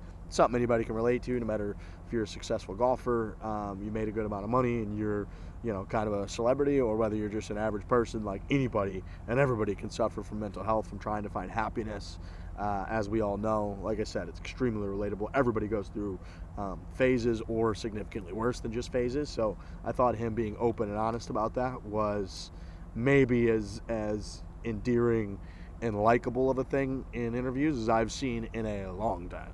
Yeah, it was awesome to see. And what's interesting that people often don't think about, and something I definitely didn't used to think about, was that with success, you'd think the more successful you become, the less anxiety you'll have, the less like problems you'll have in your life, the more money, right? All these things come with just being happy. And a lot of times you see that yeah, more money, more problems is fucking true, man. Like, you know, maybe something that was inside Matthew Wolff, and maybe he never really noticed it because he was in college and high school, and he was the best player on his team, and he was, you know, with all his friends, and all of a sudden all this pressure comes along, and you have sponsors, and you have to make money, and like you have to pay all these bills, and you're buying houses, and you have to perform, and like I'm not saying that that stuff directly results in like anxiety and depression, but sometimes when you have a lot of success, you know, things just come out that you didn't know that were there, and you see that a lot in actors and baseball players and hockey players and golfers. It's crazy. It's hard to sometimes deal with the fame and the pressure. So shout out to him for being able to speak about it, because that is it's a problem that a lot of people go through that probably are afraid to talk about, to be honest. Yeah, success certainly creates, you know, it gives you all those things that you listed, Frankie, but it also creates expectations. And then you start thinking about those all the time, and then you sort of lose out in your love of the game, and you sort of start thinking like, why am I doing this? What am I doing it for? And we briefly spoke with Matthew Wolff. What day was that? Was that Wednesday? Just right off the 6th tee, and he just seemed happier and lighter, and he was like, yeah, I took a little bit of time off, but I'm feeling better about my game. And he had, you know, was playing well early on in the tournament. I think he shot 73, 74 maybe Saturday, Sunday. But yeah, whatever he needs to do to get right, he should absolutely do, and it sounds like he's done that. And if he's just happier playing, doesn't matter if he finishes first or last or whatever, as long as he's happier and in a better mental spot, good on him. Dude, tied for 15th, like T15 for a guy that hadn't played in months. Like, think about how much raw talent he has to come out. You know, he's clearly probably like nervous. He hasn't played in a long time. He's probably, you know, a little bit like nervous about being embarrassed. He knows that like people are going to be asking him questions because he hasn't been out there in a few months. And he comes out at a U.S. Open venue where it's playing hard and finishes tied for 15th. Like, that's amazing. Yeah. Bro, he's 22. He also played with Rahm in the final day, right? Didn't he play with Rahm today? Yeah, he was with Rahm today. So just got a first-hand seat to, you know, a champion, like executing on that, coming from behind and winning. And Trent, yeah, when we saw them, it was like the most kind of like honest and transparent I've ever seen, like a professional, like exceptional athlete, where he's just like, yeah, golf's really hard. I've been through my stuff and working through it, and every day's better, and we'll see how it kind of goes. Like, you know, he just like pelted 2 on the 6th tee and had a laugh after that. I don't think either of those balls were great. And he just stayed with us and talked with us for like 5 minutes there on that Wednesday afternoon, nighttime. Like, it was exceptional. And he's a guy going forward that I'm just like, he continues to ingrain himself in my eyes of somebody that like I'm pulling for. And there's going to be assholes out there, because there are assholes in every walk of life, and all these people that are going to hear what he said and be like, suck it up. You know, you make all this money and just go play better golf. Go like, oh, the guy doesn't play good golf, so he's going to step away because it's too hard. Like, I just don't understand how anyone cannot see how the better you are at golf, the more torment and the more pressure that's put on you that could absolutely bring you down. The fact that these guys are able to persevere through all of this is insane. You watch The Last Dance with Michael Jordan, the top of the world. That is the highest an athlete can get. It's what you aspire to be. He'd sit in his hotel room and say, I don't want to play basketball anymore. I do not want to do this anymore. He literally quit. He went and played baseball. He couldn't take it anymore. It just wasn't fun. The expectations, the fame, the drama, the anxiety of not being able to walk outside or not have your own life. I mean, that literally just ruined him for like a year or two. It was crazy. Listen, the best player of all time. Yeah, if you're shitting on Matt Wolff, those are the people who need to work through the most stuff. Yes. You know what I mean? Those are the people who need to just take a break, look in the mirror, and be like, what's going on with me? Because there's something going on there. Also, what does Matthew Wolff what does he owe you to go play fucking golf for himself? If he wants to fucking take 2 years off, he could do whatever he wants. Like, what does that have any effect on you if he joins that tournament next week? Nothing. Zero. absolutely zero. He can do whatever he wants. So I loved that. I thought it made him so easy to root for. Made him just a human. He's young. What is he? 22 still? Oh, dude, he's he 23? just turned 22 less than 2 months ago. I mean, yeah, he's just so young, and he's out there. He's won on tour. He was in the TV made for TV event last year with Rory, which gets him a ton of notoriety. He's been all over the place, and guess what? It may not be for everyone. Like Bubba Watson came out this week, kind of responding a lot to what Matt Wolff was saying, and he was extremely honest too, and said that he would get into phases where he couldn't help but be seriously, deeply affected by what people were saying about him online, what people were saying about his putting when he was having a bad job putting, or you're going to 3-putt this one, and how made him want to go in and lock himself into his room and never come out and never play golf and maybe never even live again. How he comes out to the U.S. Open, and he's like, I'm extremely nervous over every single golf shot. I'm so unbelievably nervous that I don't even know if I can play the game of golf. Everybody's different. Everybody goes through stuff. And so just seeing those guys come out and be that honest about it, if there's anything that makes them skyrocket up my leaderboard of guys that I root for, it's that kind of honesty and transparency, because you're getting a look in and realizing that they're just people, and we're all just like people, and it's that simple, and you want those people to be happy. And if being a professional golfer and out there in front of thousands of people and being chirped at isn't what makes them happiest, like you said, Frankie, they don't know a shit when it comes to going out and playing golf. No, and as a human being, you don't know if your body or your mind is going to react to something as ridiculous as being in the limelight of playing golf in front of hundreds of millions of people that all want to chirp your swing and your attitude. I mean, I was doing it with him after that TV event. I'm like, this guy's saying Gucci bra, and he's the college kid, and he was cringy. Like, we were all doing it, but that's what we do. That's what the world does. You react to things. You say things about people. You just have no idea how it's going to affect the person. And you can't then chirp the person for how it affects them. Like, that is just, they don't know how it's going to affect them until they're in it. So Matthew Wolff was in it for, a couple of years, and he's like, I need to take a break. I just need to let me just reset. I never knew that I was going to be affected like this, and now I'm back. I think it's awesome. I really think it's cool. Yeah, me too.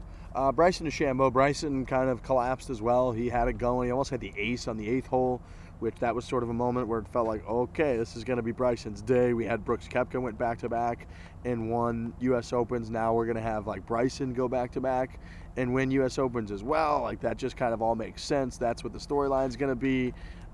Boy, did he collapse. About as much as I've ever really heard or seen. I'm actually looking at his scorecard now. I didn't know it was this bad. Holy shit. Look at this. It got bad there on the back. The eight is, it jumps at you like a fucking lion in a jungle. Are lions in jungles? Sure. Yeah. So he got to the solo lead after he birdied the 8th hole. And then on his back 9, he shot 44. On the 11th hole, he went bogey, bogey, double on 13, par, 8, quadruple bogey, 8 on 17, and then a par on the 18th hole. And look, we've been back and forth 8 trillion times about Bryson DeChambeau. The one, and I still don't really know how you feel all the time. He seems like a nice enough guy, but you hear certain stories. Whatever. One thing that he was really getting railed on online, especially, was that he was just aiming balls, especially I think on the 4th hole on Saturday, aiming balls at the gallery and then just not yelling "for" at all when he would hit balls, 200 miles an hour at crowds of people, and just so not once did he yell "for."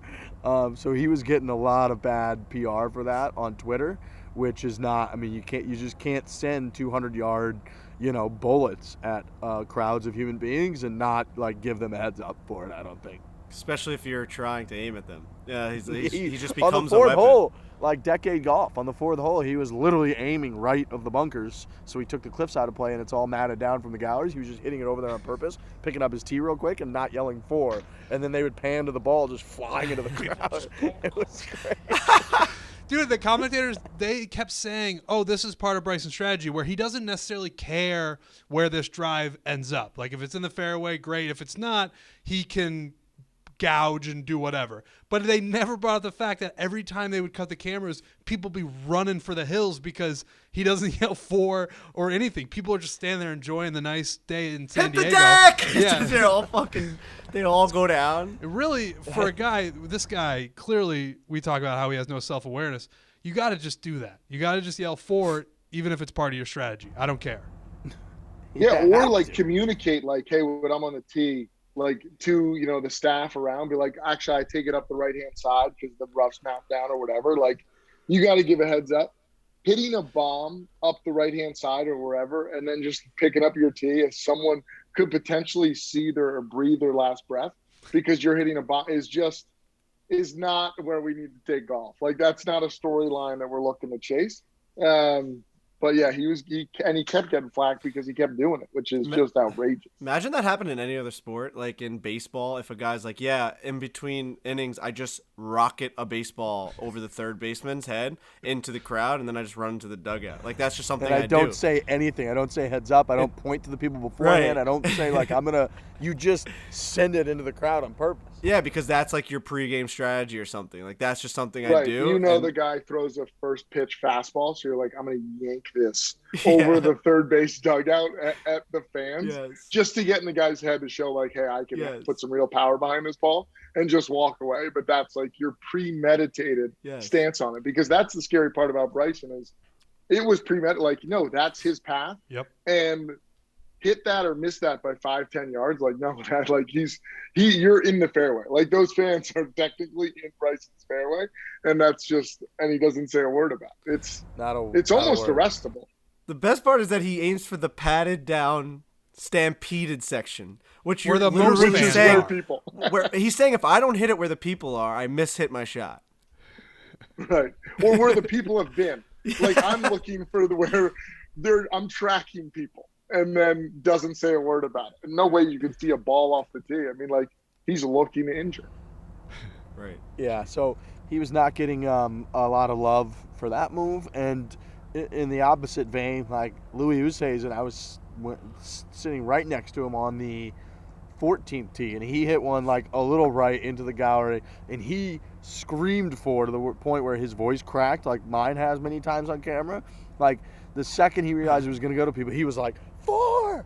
Like, he was just so concerned for other humans, which I think is the normal reaction. And so for Bryson to be doing it all week, it's like, it's kind of makes him like he's more machine than man. Like, he just doesn't get it when it comes to people, and like he doesn't care about people. Maybe I don't know what that move was, but yeah, he needs to stop doing that, because he's starting to get a reputation for purposely sending absolute missiles into galleries and never yelling Fore. Louis even winced too on that on the 14th hole. Yeah, they show it in slow motion. He goes like, no, I don't want to hit anyone because that'll just ruin my day. Because that would ruin your day if you fucking knock some old man on the ground. Like, are you kidding me? You could kill somebody.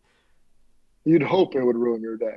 I mean, if you clear somebody out with a drive, you'd hope that'd be like, oh, you know what, I should probably stop playing golf today because I almost killed a man on the 14th. Somebody on tour in the last few years hit somebody. They were like bleeding profusely, had to go to the hospital, and that player went from like playing well to shooting like 80 that day and missed the cut and like had to withdraw for the like that. Yeah, so I think that would really negatively affect you if you killed somebody with a golf ball like Bryson appears to do. So he should just start yelling Fore. At least it'll make it look better.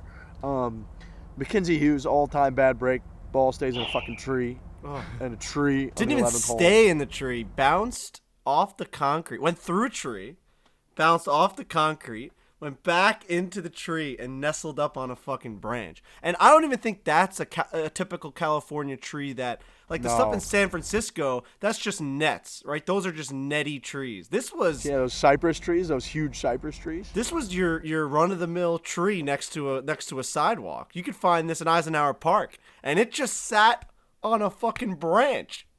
Never seen that before like that. It was really bad luck for that guy. And Mackenzie Hughes was the guy this week where you saw him in the top 5. You saw him, up in the leaderboard. You saw him tied at one point. And you're like, that guy can't win the U.S. Open. Unfortunately, he just has the look. He has the stature. He's got the name. It's just Mackenzie Hughes has no chance. Mackenzie Hughes gets his ball stuck in the tree after hitting off the concrete. That's just what Mackenzie Hughes does. Also, are you thinking about Henley or are you thinking about Hughes? Well, I would say there were Russell 3 Henley guys. And Bland. Yeah, Right. Those guys. I think it was Hughes, Henley, and Bland. Those were the Bland trifecta had no of chance. guys. Those were the trifecta. I think he went 77, 78 Saturday, Sunday. Yeah. Those Yeah. are the three guys who were just not going to win the U.S. Open because of their names, unfortunately for them. Yeah. Yeah. Richard Bland. All three of them. I think all three of them were just like, thanks for coming out. It's cool. Give you a paycheck. But, like, there's no way you win the U.S. Open. Dude, when Mackenzie Hughes was looking up at that tree, he had already, like, spoiled his day kind of, like, leading up to that. He missed a couple putts. He just, like, wasn't playing well.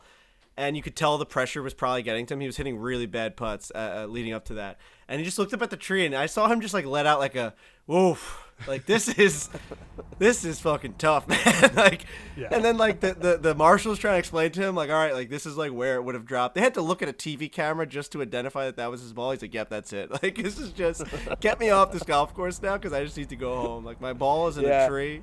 And Just I a go physical, boy, is this the U.S. Oof. Open right now? It reminded me of like a Nate Bargatze, like Wolf. We got to get off this hole now. Like this is, yikes. Much like when you get a really bad haircut, which you don't want to get, and you won't get if you go to Sport Clips, gentlemen. Sport Clips is, Borelli, he's all excited about the Sport Clips situation. Well, Sport Clips is just, it just gets it done. I unfortunately couldn't go. So the other day I was in a rush and I couldn't get to a Sport Clips. Where I was, there was no location, which is actually pretty unique because they're all over the place, right? And I went to a place and the guy messed up my lines on my sideburns to the Let's point see where it. I actually, well, maybe now it's been a couple days you won't notice, but one of them is actually angled down. Oh, and I the can other one's absolutely. actually No. just Turn flat. around. Go to Oh, the other yeah. way. The other side looks Oh, like yeah, an arrow. show me your other one. That looks like an arrow. Right? It's an arrow pointing to the bottom of your nose. It's pointing directly to the bottom of your nose. I got into the car and I looked in the mirror and I said, something's wrong here. One's lower than the other. And I walked back into the barber, which people usually do not do. I usually do not do. I would never. That guy could light my hair on fire and I say, great job. Here's a $20 tip. I'm out of here. Like, I'm going to go cry in my bathroom in a cold shower. I will never tell you in the seat. The worse the haircut I get, the higher the tip is. The bigger Correct. the tip is. So I went back in there, Trent, and I said, man, I got to tell you something. These are not lined up. And he goes, no, they are. And I'm arguing with him. I said, well, like we have eyeballs and and at this point I did not realize that they were on an angle. So I said, well, we all have eyeballs and I don't want to be an asshole. Like I'm not going to fucking like argue with you. I'm like, can you just like, When you say we all have eyeballs, you don't think that's being an asshole? I didn't say that out loud, Mr. Okay. Cascada. Okay. What I said was, I'm like, can you please just like try and line them up? Like I clearly wanted them lined up, and I didn't want to come off as like an aggressive person. He takes out, like he's laughing, right? He's like this. He's a eccentric dude. He takes out a fucking ruler. He takes out a fucking ruler and is laughing with the other barbers, showing them how they're both identically the same length. And I got absolutely fucking owned. And I just walked out of the place and he's like, they're both 2.5 inches. And he's going crazy, laughing to the point of tears. And he just goes like, get out of here, Frankie. They're fine. It's your hat. Because I put on a hat right after. He goes, it's your hat. Get out of here. You're fine. Then I realized that they're angled. So you got to go to Sport Clips. Yeah, it's not going to happen at Sport Clips. No, it won't. Sport Clip stylists are experts in men and boys' haircuts with specialized training and techniques. Cutting guys' hair can be harder than women's hair. A lot of times you go to some other spots, they're not specifically trained to cut men's and boys' hair, which you don't necessarily realize. Sport Clip's signature service is the MVP haircut experience. Much, much more than just a haircut. The legendary hot steamed towel on your face, which is awesome. Massaging shampoo that makes you melt into your seat. It's the ultimate in relaxation. They got over 1,800 locations nationwide. A Sport Clips is closer to you than you think. Your experience is even better with Sport Clips on deck text alerts, which means less wait time, more prime time for you. You'll get a 15-minute heads up when it's time to head in, and another text when you are next in line. Sport Clips gives you more ways to save time so you can enjoy your alone time, your important time, your shopping time, your TV watching time, whatever it is. Text message opt-in required. Message and data fees may apply. Visit a Sport Clips near you for a haircut that exceeds the typical experience from start to finish. Go to Sport Clips because they are awesome and they get it. Xander Schauffele, this was from Justin Ray as well, who just tweeted this recently, said Xander Schauffele now has 9 top 10 finishes in 17 career major starts. 9 top 10 finishes and 17. So a little career. bit Jon Rahm-esque. He's got 9 top 10 finishes in 17 career major starts. That's Xander. That's top 10s in over 50% of the majors that he's participated in. Am I hearing that correctly? That's right. 9 divided by 17 is higher than 50%. No Is doubt the Jon about it. Rahm stat that I said before not that impressive? No, it's very impressive. Super impressive. It's Legit. just a bunch. It's amazing. I think I was pointing to you, Frankie. So I was like, man, it's amazing how many other guys that are kind of flirting around that, like starting to peak. And so I was just kind of looking at you like, oh boy, I bet Frankie's going to have a reaction to this. And then you just looked dead face into the camera. Well, my audio wasn't working there. There goes the Frankie That's ruins the bullshit. flow here. Oh, I swear to God, it just wasn't working. You guys were speaking, I wasn't hearing anything. I wouldn't be dead faced like usually. My reaction to that stat is that apparently the Jon Rahm stat is not as crazy as I once thought, because we've now said 2 different players since then that have just finished at around the same pace, or maybe even better than Jon Rahm on average. I mean, But we're talking about elite I don't think players. that's right. But I also don't think that's right, because you listed like everyone that he's played in the last 3 years, right? Okay, yeah, Where yeah. these are kind of like cherry picking their best ones. Like Okay. at a high clip, these people were Yes. finishing top 10, top 5. But Rahm, like every single major Yes. over the last 4 years or whatever it was, he's like in the top whatever. It's amazing. yeah, okay, all right. It's Xander absolutely Schauffele, that's his home course. We got to catch up with him actually a little bit before the Open when we were out there filming behind the greens, and he was just so dialed in, like practicing that like Monday, Tuesday, Wednesday, Thursday prior to the practice week. Him and Charlie Hoffman were out there early. Patrick Reed was out there early. So I was really keeping an eye on Xander. I think that this was like a big one for him. Obviously, everyone wants to win the U.S. Open, but for a San Diego guy that like grew up right down by the golf course and played there in high school and even before that, I was really hoping that could be the storybook like win for him this week. And he actually played pretty well. I mean, he was in contention the whole entire week, and like you said, his stats in majors have been wildly impressive. He's a fucking fantastic golfer.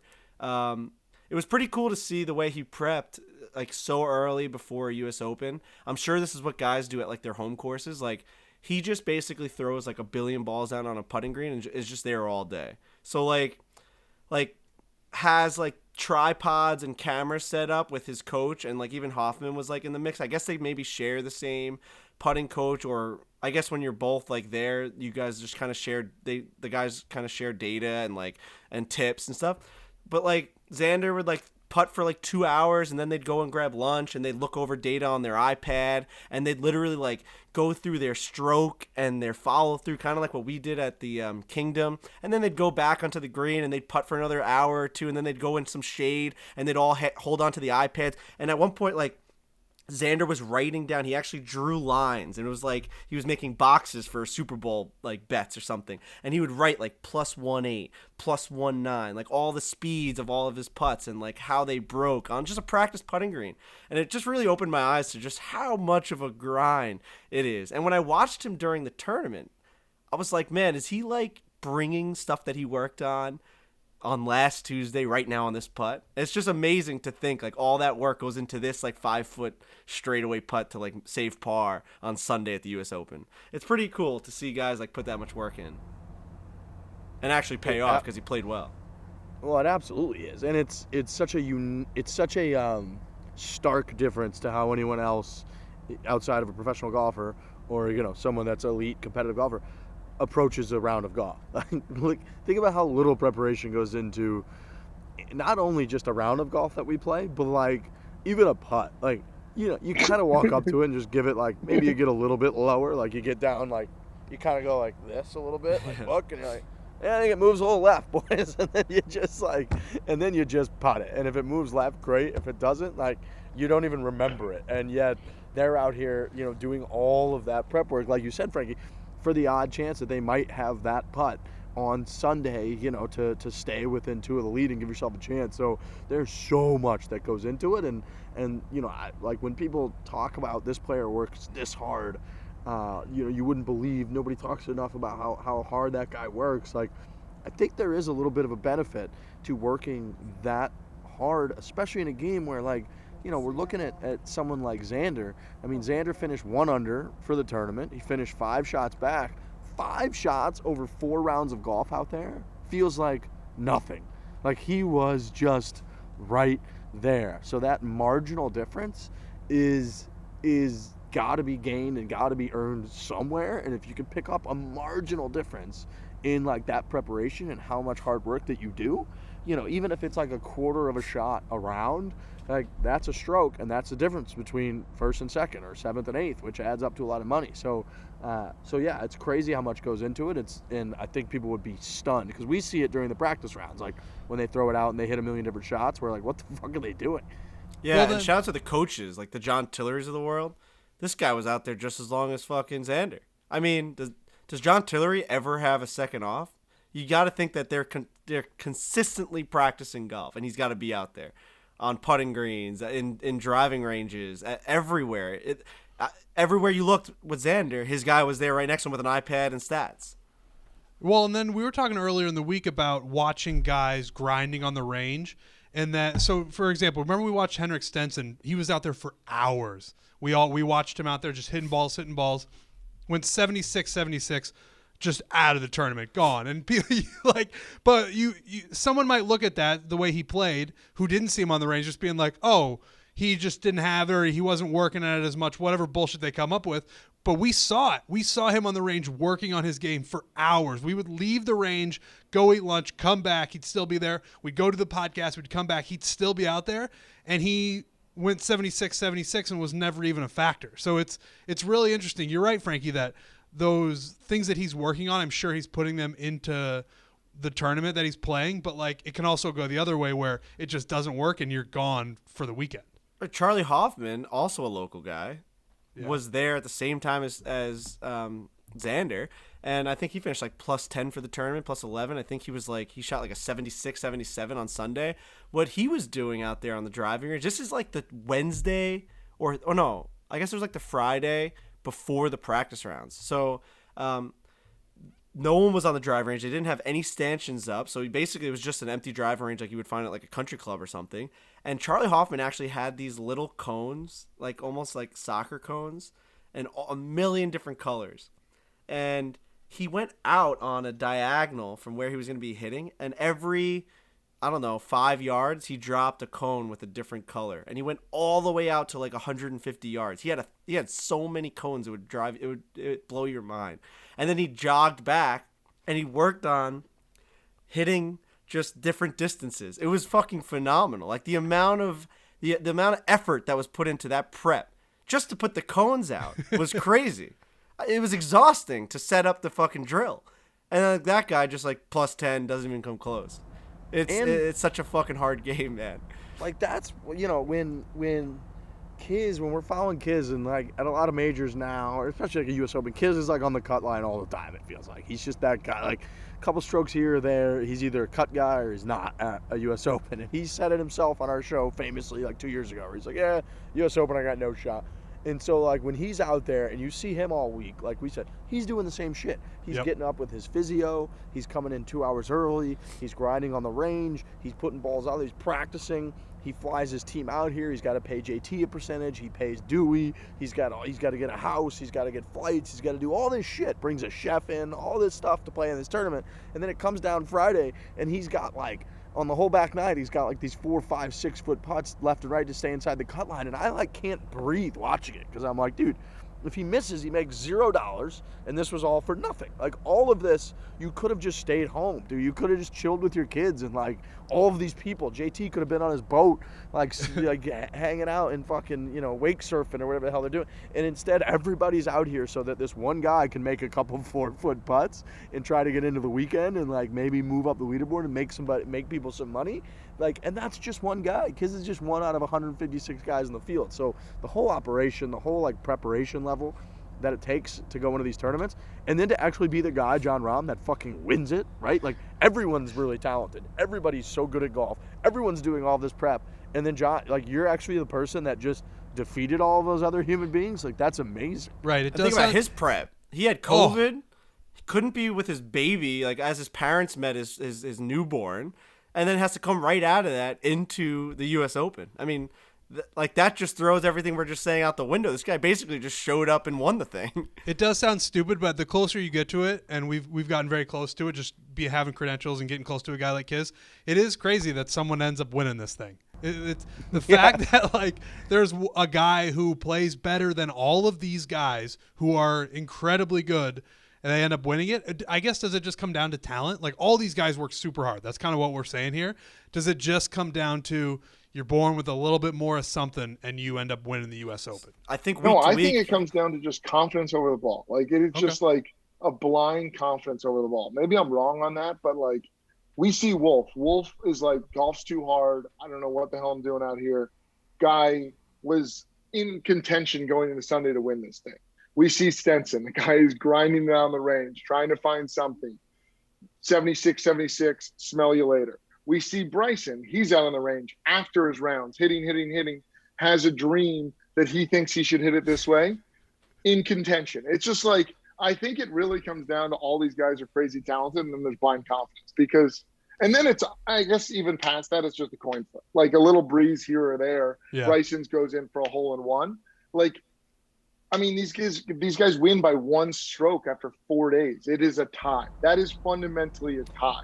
It is. It's also, if you think about Louis' ball on 17. Like, if his club face is like a fraction of an inch, a little bit more square when he impacts that tee shot on 17, like, he just makes par and they're in a playoff. And if his ball's a little bit, if his club face is a little bit more square, and then his putt like that he hit on 17 just like broke that extra like millimeter where he didn't think it was going to break and goes in, he just wins the tournament. Like, that is such, and everyone's like, what's wrong with him? How come he comes? It's like, actually, dude, it's like he had one swing where his club face came in a fraction like more, outside in or whatever, and pulled it left into the hat. Like, that's just what it was. And by the way, that sums up Louis' entire career at majors. If things are just like a little bit different, he's got 5 or 6 of them, and we're like, holy shit. But instead, unfortunately for him, he's just on the other side of those. And I mean, he has one, and that's great. But I'm sure when he's staring at the ceiling at night going to bed, he's like,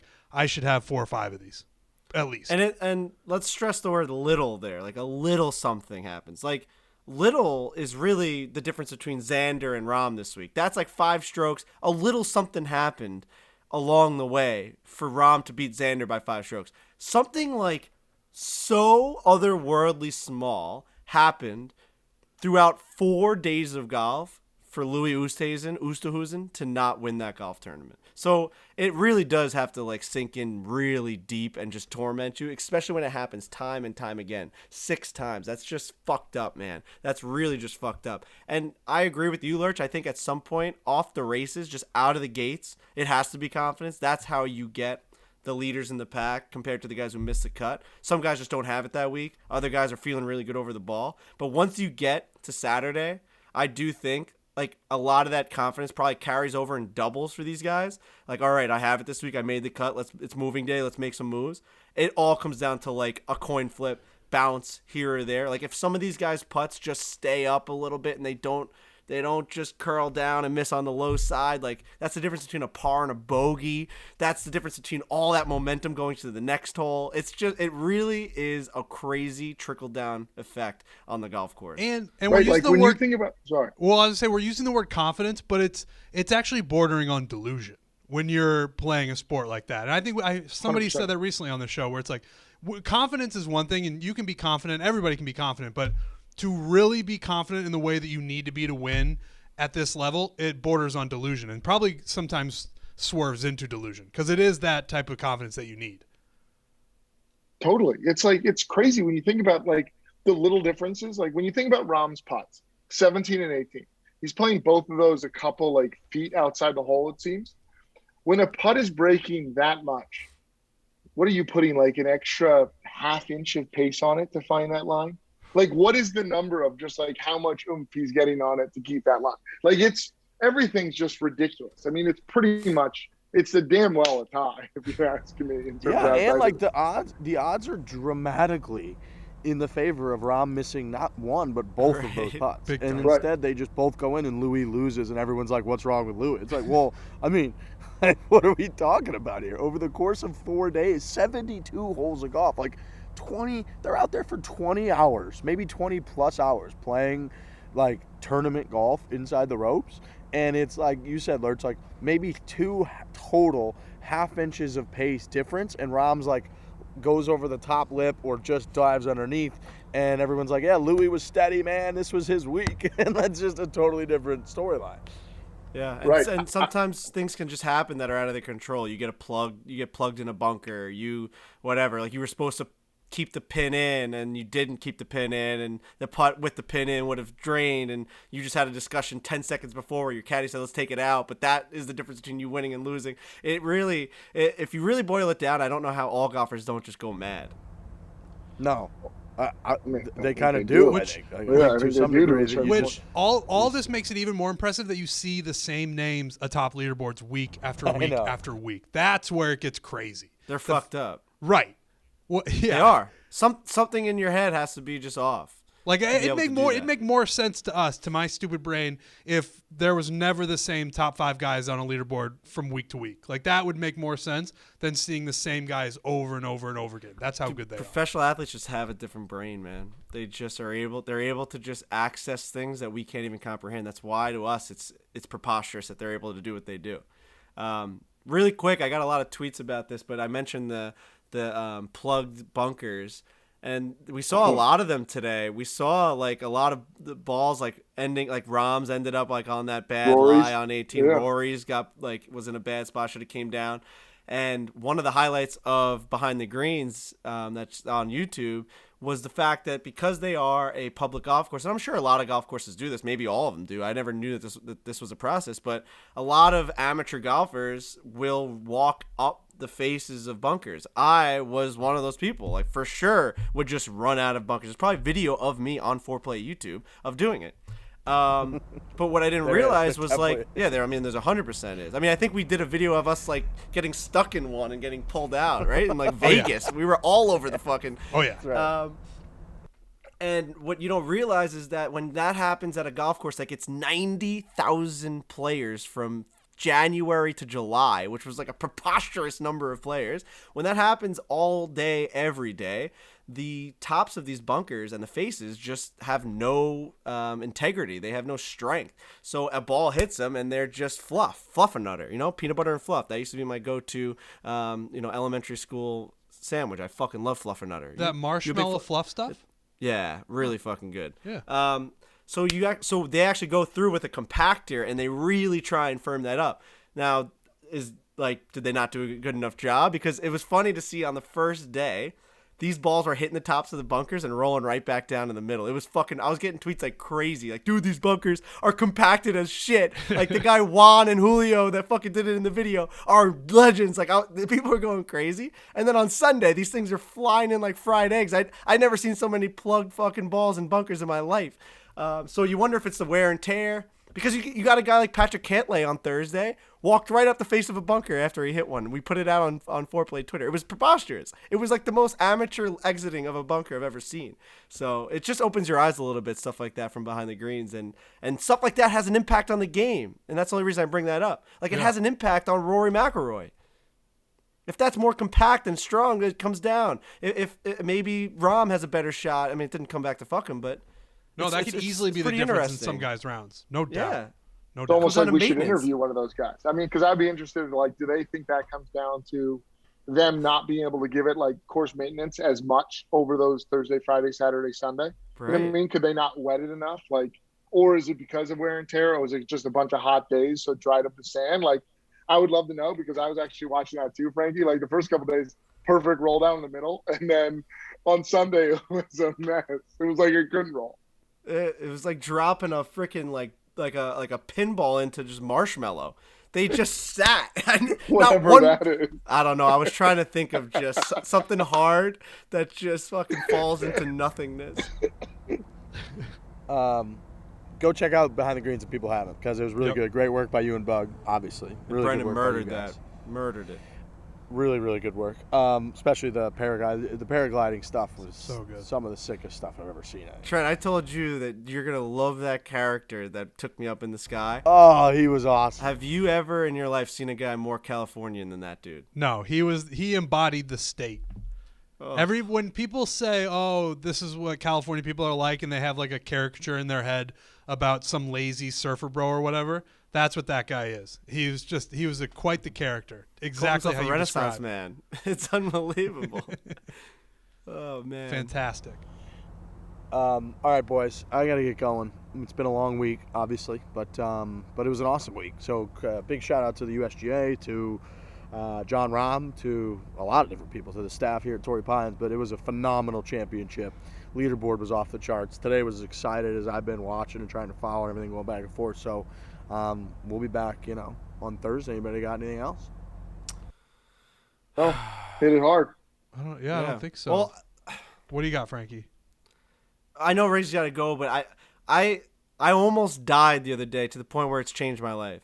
And this is going to be really quick. I just have to tell you guys because you're my friends, and I've let a lot of my friends know this. Like, I literally sent out text messages like, I almost just died today. Okay. Real quick, walking down a street, really fucking windy, going to dinner, right by the beach. So we're in Long Beach. And anyone that knows Long Beach in New York, there's like a beach, a bunch of parking on the street where you can actually, it looks like a parking lot, but then there's a street on either side of that parking lot. It's basically a parking lot in the middle of the street. So when you're walking this sidewalk, you almost feel like you're in a parking lot. You don't think cars are going to come left and right, whatever.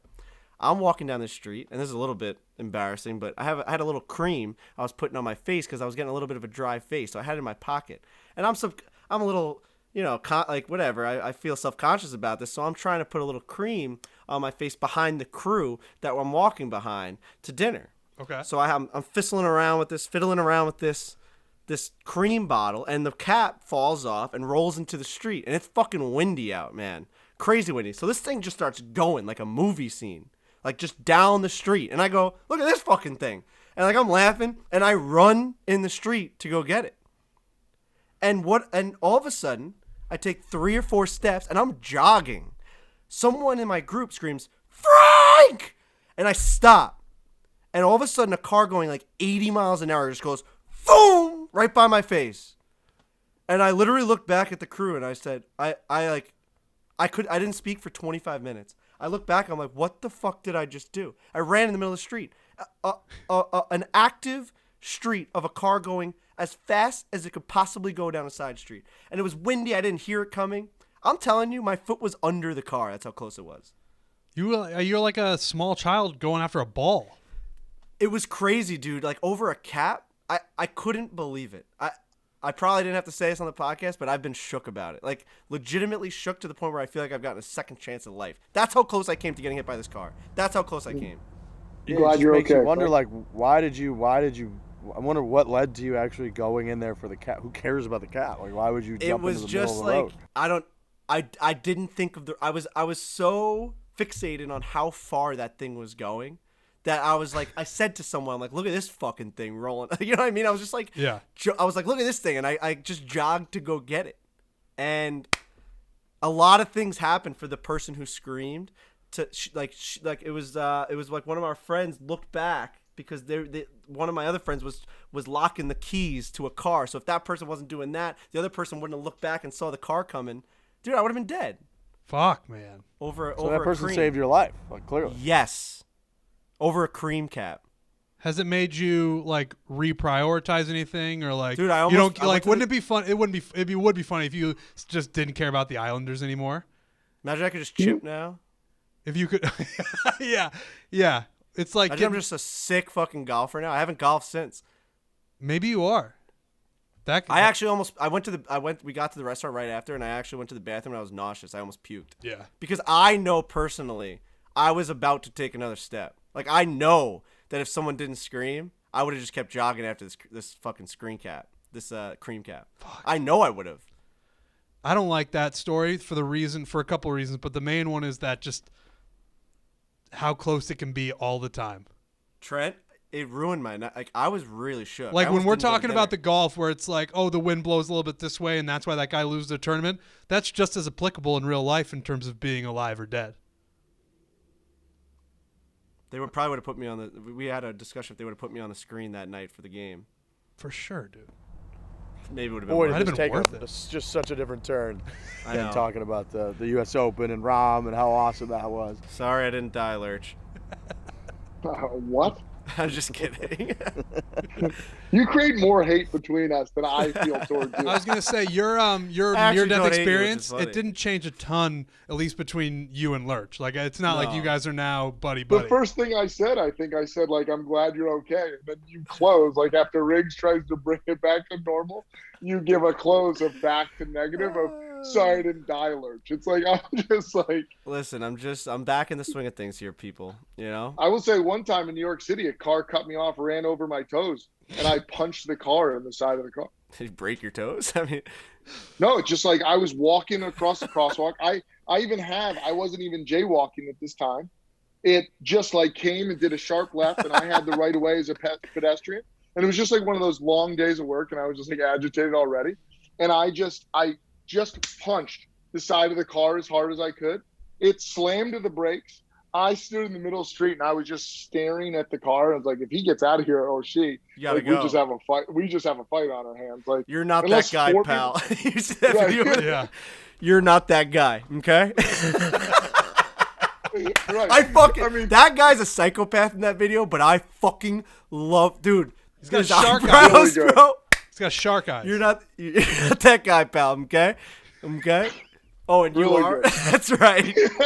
All right. So anyways, Hey, I just stared at that door. Thank God they pulled off, because if they had opened the door, I'd probably take off running. I don't really know what my path is, but I don't think it's an interaction. all right. Hey, Riggs. well, I'm glad Safe you're- travels, I'm my glad you're friend. here. Safe drive back to Arizona. Likewise. Hit it Thank hard. you. Appreciate it. Thank you. All right. Thanks, guys. Go Islanders.